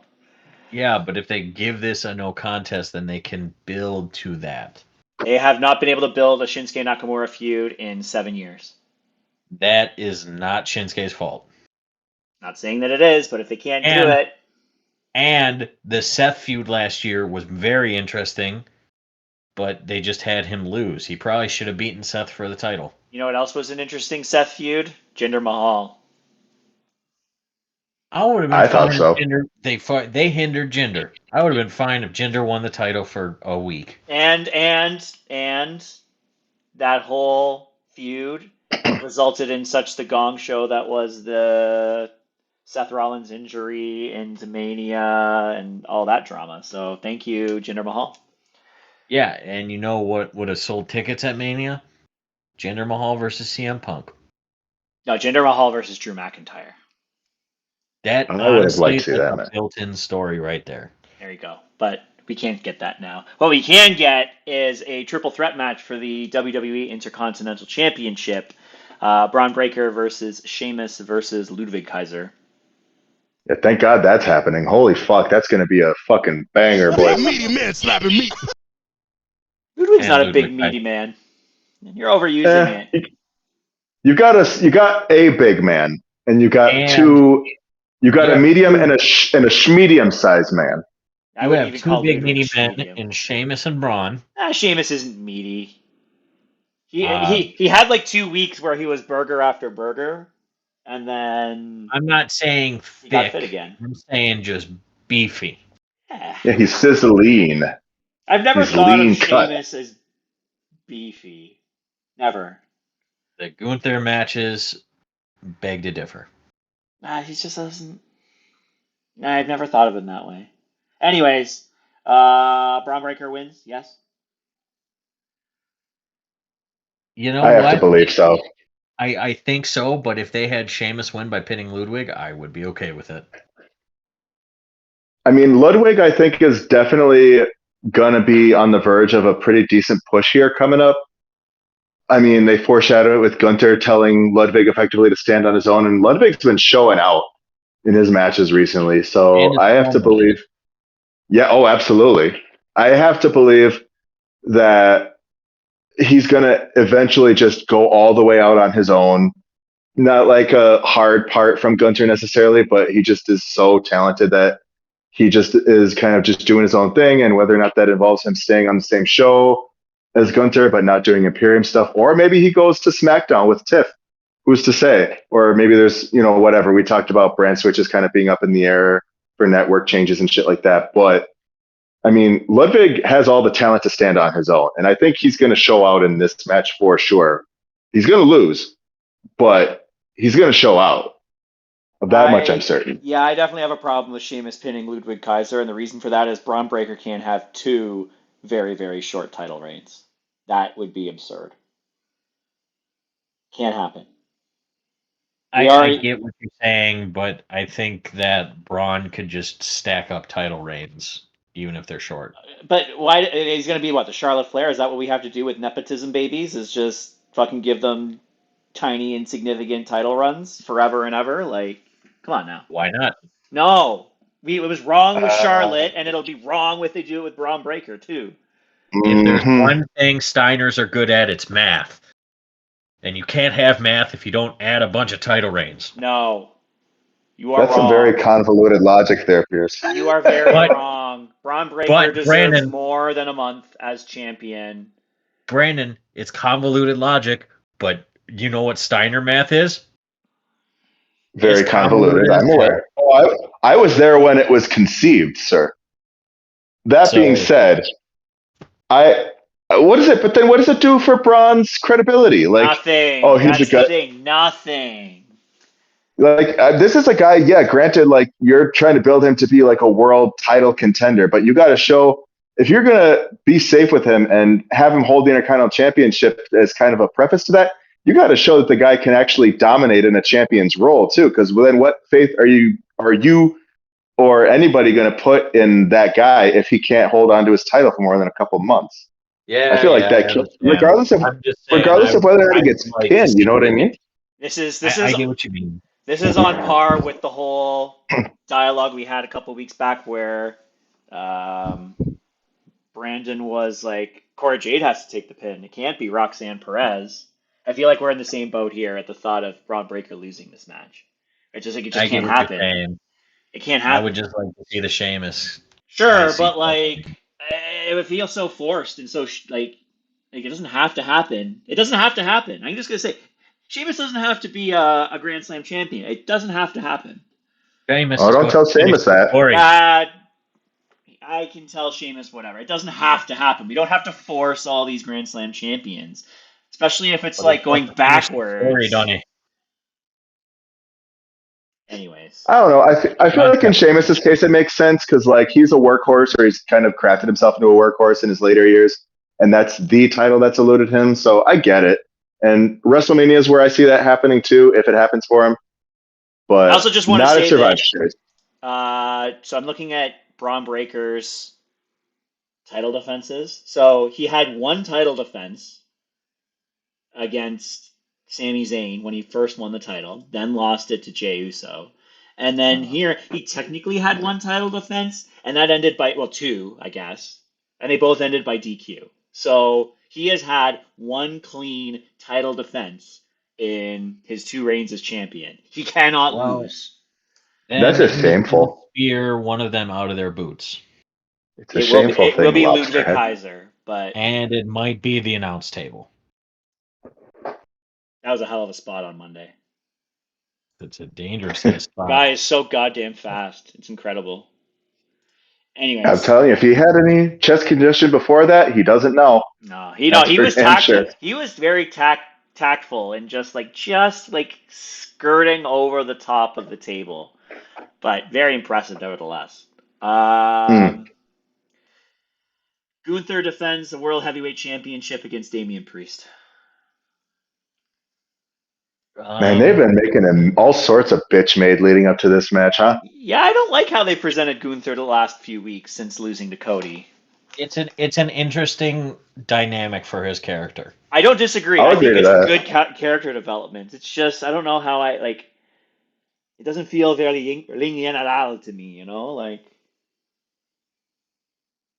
I just hope the Judgment Day does not fuck around in this match, because I'd really like Gunther to win clean. If Gunther has anything to say about it, he usually wins clean. But though, based on how this feud is going, I could see this as being a match where Gunther doesn't win clean to win. See, that would be an interesting development. I think he's always been a heel, like a dominant heel champion. He doesn't require any sort of fuckery to win. Fuckery might help him, but he doesn't initiate the fuckery. He doesn't seek to benefit from fuckery. Correct. Yeah, thing is I think this is the sickly. match. This is the match he could do it. I mean, he's effectively right. He's the general in the ring, but Damian said himself in the streets, he is the king. Yeah. And I mean, it's granted it's not a street fight. Otherwise, that would be, a lot more prominent of a feature or a tagline. But like, I feel like I don't think Judgment Day is going to get involved in it. I feel like Damian and Judgment Day have been pretty decently removed from each other for a little bit. They keep talking about the title. I don't see him getting involved enough in the match to make a run in or anything like that. I just, they kind of were leaning towards the Finn and Damian side of it. So yeah, they did that. But no, I actually think Gunther's going to win, and he's going to win dirty by his own necessity. It helps make Damian still look credible. Gives that character change a little bit for Gunther, but not too much. Then they could always run it back on Saturday night's main event in some sort of stipulation, which would definitely be outside of Gunther's lane, but then he could have a decisive win there. Right. That's how I would. It sucked for Damian because I mean that's effectively categorically 3 straight losses or encounters where he doesn't come up with the title. Sure, but I mean he's. I don't think Gunther should lose it to Damian right now. So no. What else do you do but have Gunther win? Sure. Shady to make Damian look like if Gunther beats Damian clean, I think that does worse than a sketchy finish and then a gimmick match subsequent. Sure. Yeah, I guess we'll see what happens. Women's War Game match: Rhea Ripley, Bianca Belair, Naomi, Io Sky, and not Jade Cargill, but Bailey versus. Spoiler alert. No, it's not a spoiler. Naomi knows what she did. They put it on the poster They last put it on the night. poster as of last night because I thought they were saying that it was a spoiler for Friday. Nope. WWE tweeted a poster with Bailey on it as the 5th. So that's not a spoiler. Versus Liv Morgan, Raquel Rodriguez, Nia Jax, Tiffany Stratton, and Candice LeRae. I mean, War Games matches go one way usually. So I'm going to say the baby faces win. I'm sure Io will jump off the top with a trash can on her head. I would like to see the heels win. Particularly, I kind of want to see Liv Morgan pin Rhea Ripley. I think that'd be an interesting development. But, with Rhea and Bianca kind of having some static Monday, and then Bianca just never forgiving Bailey at all, ever. They kind of had a little moment after the match on Monday where... And Io and Bailey have not, made up, as far as I know. I think I the think heels win. I think the heels win here. I do too. There's way too much disjointedness within the face team. And you still got to figure out who actually attacked Jade. I mean, apparently she has a legitimate Yeah. injury. It's not just storyline, and she'll be out for at least 3 months. So Well, I'm sorry let's to be hear honest. that for Jade. Hopefully she gets better soon. Yeah, hopefully Jade is okay, but I think Bianca is the mastermind behind that attack. You think Bianca took out Jade while she Yeah. was in a match? Not while she was in a match. They found her, and then she happened to be But why would she do that? What's the storyline reason for her doing that? because Bianca, before she was with Jade, was a world title challenger, a world title holder, and then she gets into this team with Jade, and she gets bogged down into the women's title mix, women's I tag don't title, and I she's don't better I, than. I don't think so. I don't think so. I think Brandon actually brought up a very interesting point about how Naomi looked. And that was brought up even on Naomi's social media with JD from New York even pointing it out. I Uh, don't want to get the guy's name. The face on that poster is very sus. Very sus. even She is ignoring the not there. poster, She knows what she did. she didn't look super happy. Almost to the point where she called it out on social media. But I could see Naomi being the person to take out Jade. I could see Bailey is probably the most obvious one. I could see it being Charlotte Flair who could come There's a, back yeah, because like a she lot of got to ways that could imagine, go. like it could be just another heel that isn't accounted for, and she would be the most obvious one. Um, but either way, I think there's too much of a rift between the good gals to warrant them to win. I would like to see the heels win too, but the War Games matches kind of go one way. There's one way to do it, but I'd like to see a different way to do it. I'd like to see Candice LeRae get the pin. Hell yeah, me too. There we go. Poison Pixie. Candice LeRae in a War Games match, I feel like would be a recipe for something really fucking lit. I hope so If you base because it, she's talented as hell. So Let her she's go done some forward. crazy shit on the Indies, man. Yeah, she let her sure go has. So forward. War Games should be right at home. But yeah, give her some glow up in this match because she's the one who needs it the most. Because she definitely seems like the odd woman out, but she could easily turn this into a highlight for her WWE main roster career at least. So Let's go, Well, and Candice that, Wrestling. not to say anything about Indy being released a few weeks ago, but I mean she's certainly not beholden to anything Indy's doing anymore. So it's pretty much can't. Well, I mean, granted, now she's effectively in a stable, right, with Tiff and Naya, but kind of, you give not really. kind of sort of loosely. But in any case, she definitely has a lot more wiggle room as far as in ring and building her own character and taking her own chances on shit. So, She needs to and I'm glow up hoping to how see that more at War than Games. anybody else does. She needs to glow up in this match more than the other 9 do. I would agree. Definitely.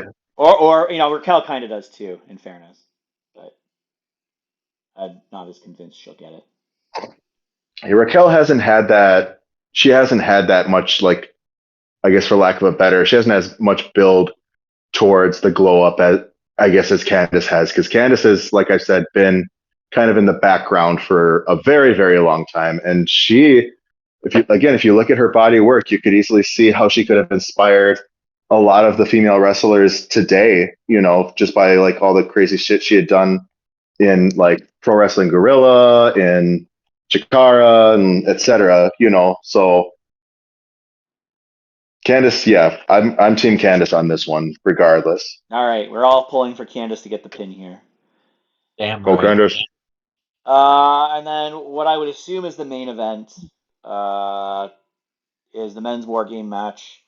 Roman Reigns, the Usos, Sami Zayn, and CM Punk versus the new bloodline of Solo Sorry. Sikoa, Jacob Fatu, Tamatonga Tongaloa, and Bronson Reed. I'm gonna throw out a hot take. Open the Emporium back up. Oh God. Seth Rollins is going to interfere and cost the OGs the win. I actually don't mind that. I think he's going to attack Bronson, then turn and see Punk and attack him, and then also just stomp Roman for good measure. And then maybe solo pins Roman again. I I don't mind most of that up and like I could see the screwing Punk thing. I can see the attacking. I can see all three of those things individually. Collectively, it's just like, wow, that just makes it seem like one guy takes over a whole storyline that he's pretty far removed from still at this point, technically speaking. Well, So, he's still in a feud with Bronson. yes. Um, We know he's going to be in a feud with Punk, and we know he does. Like, I get where and all he the has a dots forever feud connect. with Roman. I get where all the dots connect. What my point is that for someone who supposedly doesn't want anything to do with anything bloodline related anymore, for him to then just like literally turn the whole story on its head. I think that he's gonna run in. There's gonna be like a promo package, the backstage promo, where he's like, "How could you guys go with Punk?" And Jay and Jimmy and Sammy be like, "Look, this was not our call. This was the wise man." He's like, "I don't care. You guys asked me to do this, and I was on the verge of saying yes. Maybe he was on the verge of saying yes after Monday, and then they just gave it to Yeah, Punk. You know what I mean?" it's Well, and possible. you talk about the disunity. The theme of the last War Games and why the face team was going to fall apart in that match was the lack of unity, and I feel like the same could be true in this case too. Because like following along, right? Roman has yet to apologize to Jay sincerely. Roman has no love lost for CM Punk, and CM Punk is really just in it to do a favor for Paul Heyman. And Paul Heyman, if you were following some of the trends that were going on Twitter, never really did too much interaction with Roman Reigns upon coming back. He Like they also had said that little that shot of guy them. like Solo. Yeah, there's a lot of question marks that get thrown up in this. So, and then Sami Zayn and Roman obviously still have a little bit of tension. They're standing on common ground. Sammy's doing it for Jay, and Jay's doing it for Jimmy, and Jimmy's always doing it for the tribal chief. But who's the tribal chief doing this for? Right. You Himself. know what I mean? Exactly. So He's that element that is still there in the Roman is a story, face, but he's still an asshole. Like he has not and he changed. still has not One, learned his lesson. Exactly. And I think ultimately, kind of on a tangent, but related also to Seth, I feel like the last thing for Roman to really cross the finish line after he's made up with his family is to like make amends with Seth. That'll be its own storyline down the road. I'm more than positive. But I mean, Roman's got a ways to go to really mend all the bridges that he burned. And I mean, it's a and very, very loose configuration of the bloodline, the OG bloodline that we're seeing right now. right. And I know you said the thing with Punk and Roman. They're having a sit down on Friday, so Hmm. I'm So sure that'll that'll be be interesting.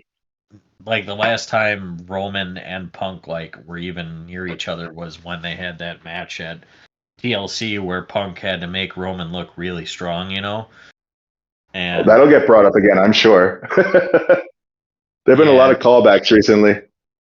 Roman back then couldn't cut a promo to save his life, but Tribal Chief Roman is one of the best promos today, and Punk's one of the best promos of all time. So I think we're gonna have a very, very good promo on Friday.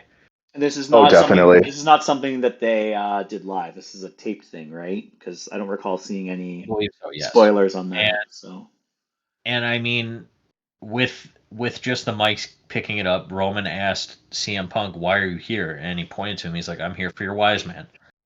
And he's like, "He's still my wise man." He's like, "We'll see about that." So there's a lot of intrigue into this, and I think you know Bloodline Wolfpack, Bloodline Big Meaty Men. I think they take the win. At some point, Roman gets his title back, the one that means the most to him, but it's going to be close, but it's not going to be at Survivor Series, I don't think. No. Jeez, you guys There's both way. think the heels are going to win, eh? I mean, I don't see any reason why they don't.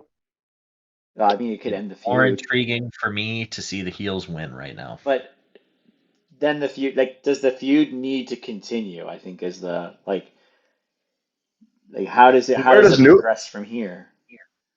And that's the Bloodline question. would Like, where does new bloodline go then if they were to lose to? I mean, I guess they can have a rubber match of sorts, but I mean, it kind of bloodline rules and somehow diminishes the their new blood momentum. wins.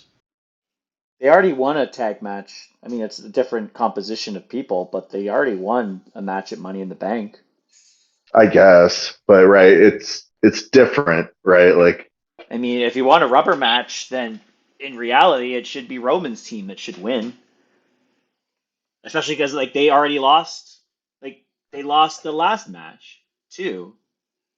hmm mm, I think I the think faces need to win here. I I think the intrigue is with the heels winning. I get what you're saying, Donnie. I They've 100% they've do. they've won the last two tag matches between some mix of old bloodline slash Cody slash whoever. They've won. They won one of the two because Cody and Roman beat Solo and Jacob at Bad Blood. Oh, they well, and the thing. oh they did No, go they? ahead, go ahead. What match am I thinking of then? No, I'm thinking of the six-man match. That's why. Okay, yeah, because I'm thinking of the six-man match. Crown Jewel, the new Bloodline won, but like Right. I think for intrigue's sake, you have a pissed off Seth Rollins fuck up everything. I could see it. He was pissed off at last year's Survivor Series too. Talking Seth about Rollins is always continuity. pissed off. He was He very was pissed off at perpetually last year's mad. Survivor Series. He was. I recall throwing up the birds. Yeah, throwing some F bombs out there here too. I'm not. I don't know. I'm not convinced that the heels have to win, but I don't think they have to win, but I think it adds intrigue to a story that's already full of intrigue. I'm worried that it extends the feud too long. Well, no matter what, we've Bloodline got storyline has bloodline. been going on for 4.5 years. We've got bloodline bullshit going on till at least WrestleMania. Most likely, So assuming The Rock is going to be participating in WrestleMania, yes. If he's not, WrestleMania 42, I think, is when the Bloodline storyline ends in earnest. Jesus oh Christ. Lord. Was that be like near 5 years or something like that? We're at Five and a 5 half. years at the end of And what's this. and that match is next- what? Jacob versus Roman? Yeah, I'm for it. Because I still think the match at 41 has got to be Rock versus Roman. Any Yeah, of they that gotta do Super Rock. Cody Rock be damned. Sorry, not sorry. No, they're gonna do the alternate reality version of WrestleMania 40 at WrestleMania 41. Because Rock Roman should have happened at 40, but it didn't.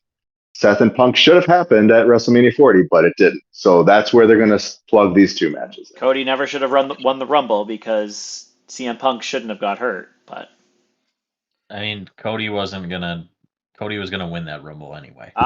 maybe they knew that CM Punk was injured.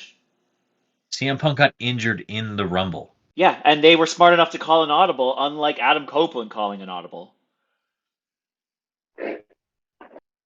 On this day, I see I clearly. would say, is this you speaking ill of Adam Copeland? I've done it many times on this podcast. Have you? Oh, Yes, okay. I think he's been very selfish since coming back. I think that's well I guess you documented. can say Johnny has an edge. Ah. Get a little edge. Oh man, I thought I was gonna get Badum Tiss. No. But Oh, you know what, Donnie? no, Off is the direction you can fuck. I hope we hear that on the build to 41. But no, I think he's I think he was very selfish since returning. I 1,000% agree. There is no reason he should have beaten Finn at WrestleMania 39. No reason he should have beaten Malachi Black in that cage. No reason he should have beaten Christian Cage. No reason he should have buried Ricky Starks. because he got flustered in a promo. No reason he should have beat Sheamus in his last match in WWE. I don't actually feel that bad about Judgment Day beating the shit out of him before he left, though. Now that I think back about it, I was like, Man, oh, he why are they won a doing this? lot of matches. He had no business winning. The Finn match is really the biggest one for me because it was like the death nail of ever taking Finn seriously again, and it sucks. No, I would argue that it came when Demon Finn lost to Roman with the fucking rope cut, but I digress. Yeah, that was Vince Demon Finn though. This was not Triple H Demon Finn, Mm. And Triple H knows how to book the demon, and he just booked incorrectly there. Triple H has been phenomenal as the lead booker, but he's had a few missteps. He's not been perfect. I'll say that. Perfect. He has not been perfect. I don't think he's necessarily been. He's been a solid 75%. He's batting like 75%. If you say like MLB batting average, he's probably in like the 280s. I would say he's probably closer to 300.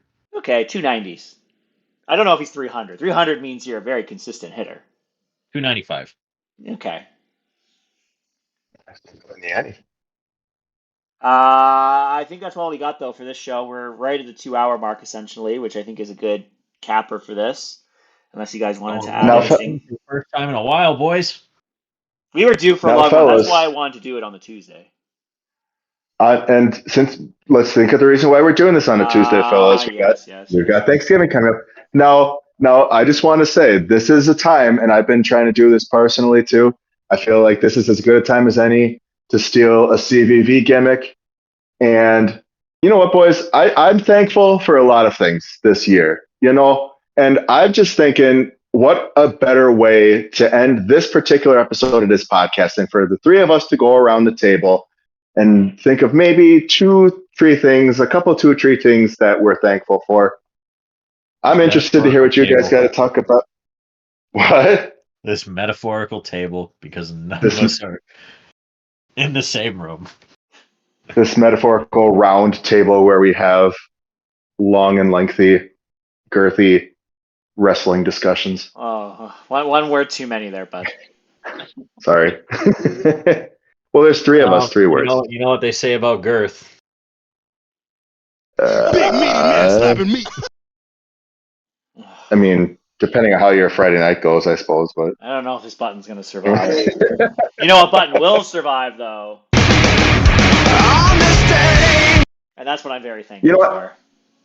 Right. We'll start with you there, Donnie. On this day, what are you thankful for? I want to know.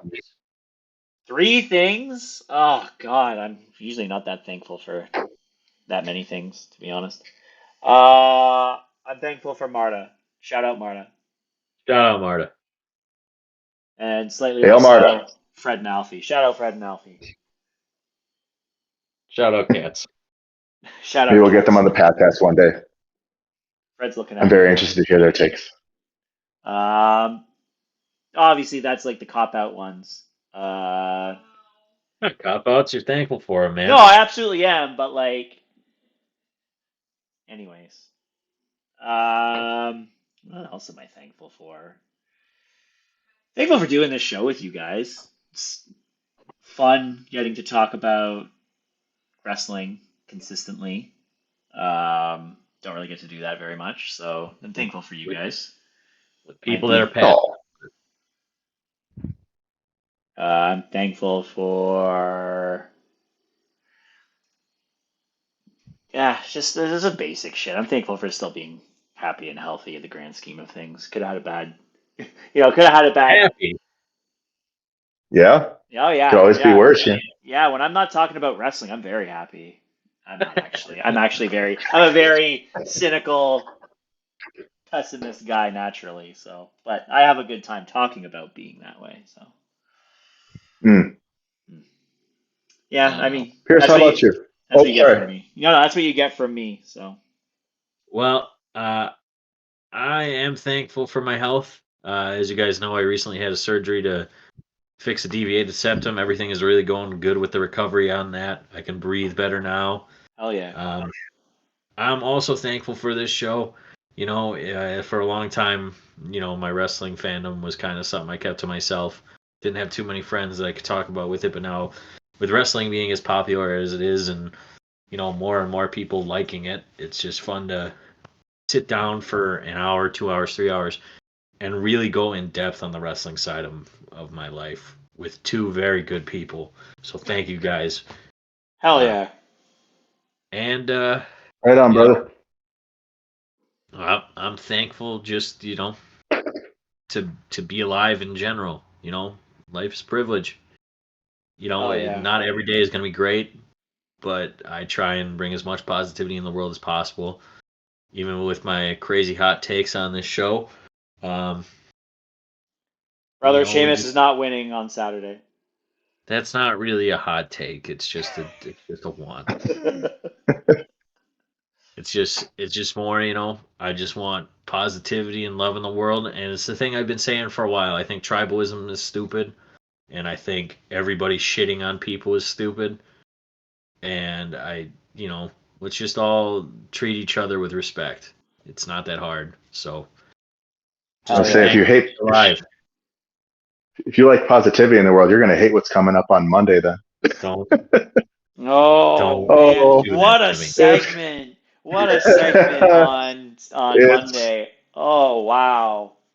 It's going to be a big one. I'm going to find a way to tune in for that one and catch every minute of that because that's going to be an all-timer. That post-match between, dialogue between Kofi and Woodsy.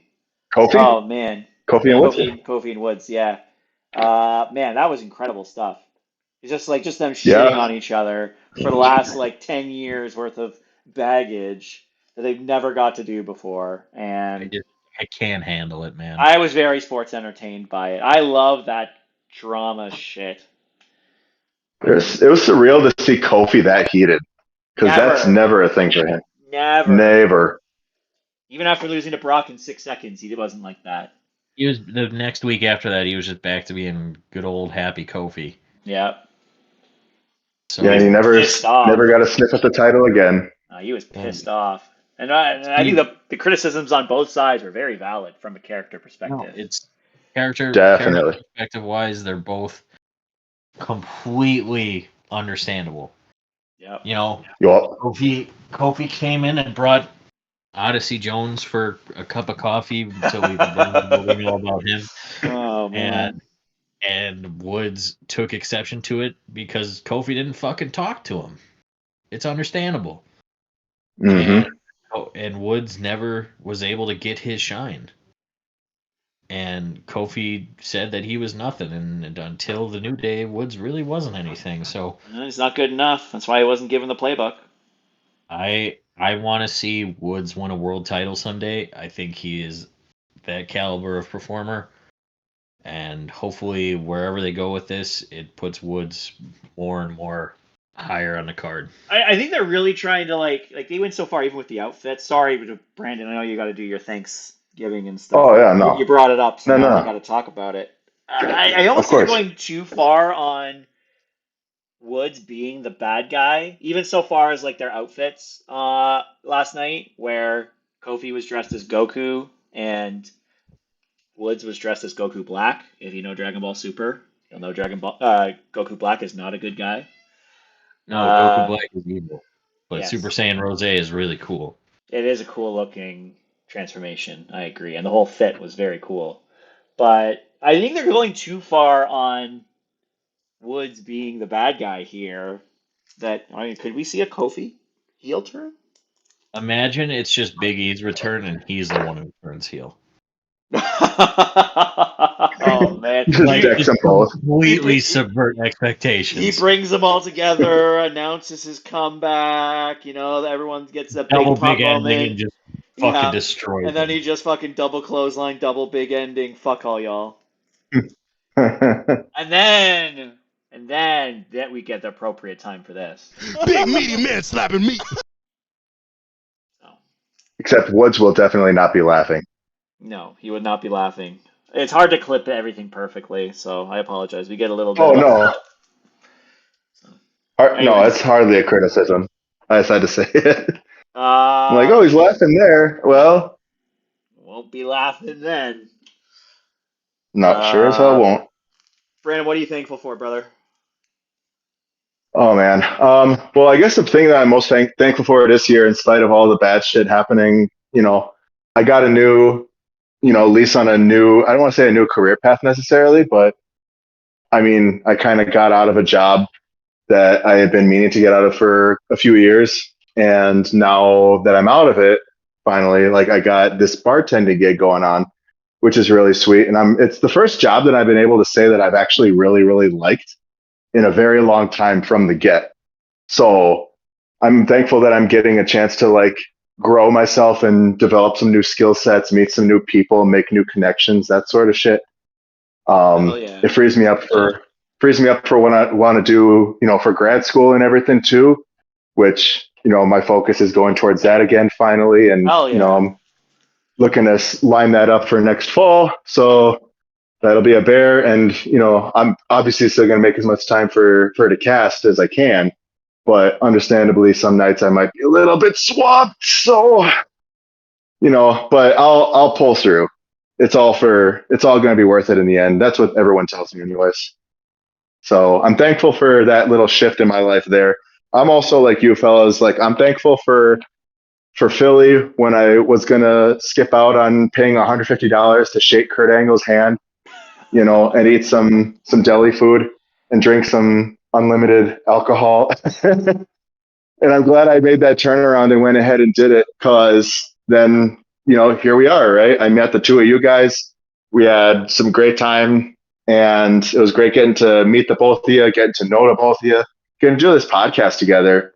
We're coming up on our 20th episode, and, we get there. I feel like the show gets more and more fun for me, anyways, the more we do it. So just kind of exploring how we can grow it. It's something I kind of feel like I'm involving myself in, and like, I'm getting behind it, So that's a big up for me. That's something I'm definitely thankful for. And I'd say also I'm probably, hmm, I'd say,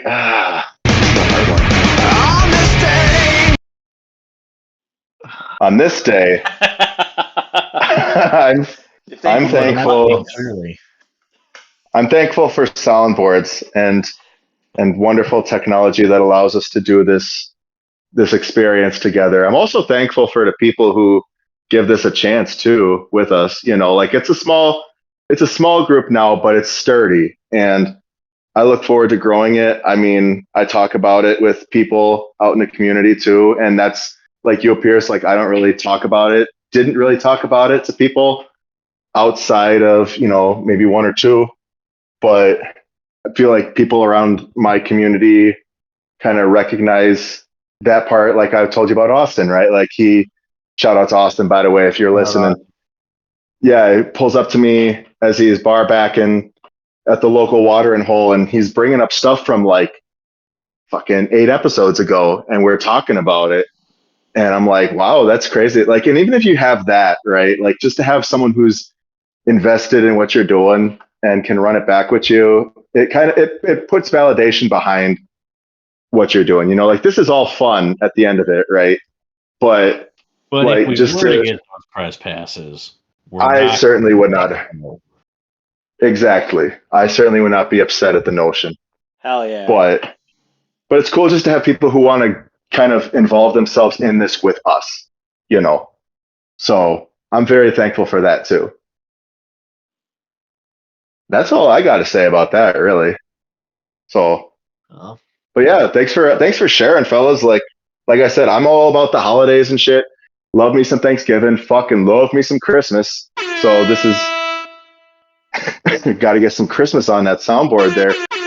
Not much more American than Thanksgiving, stuff in your face with a bunch of carbs and gaining weight. Yeah, yeah.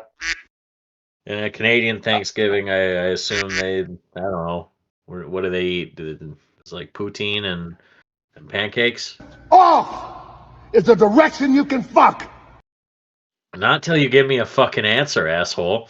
Pass the all dressed potatoes, boys. Oh, send us home, man. We've gone on long enough. All right. A very big thank you to our followers. We are all thankful for you here at the Ope 3-Way. Have a beer on us next time. Have a good night. Happy Thanksgiving.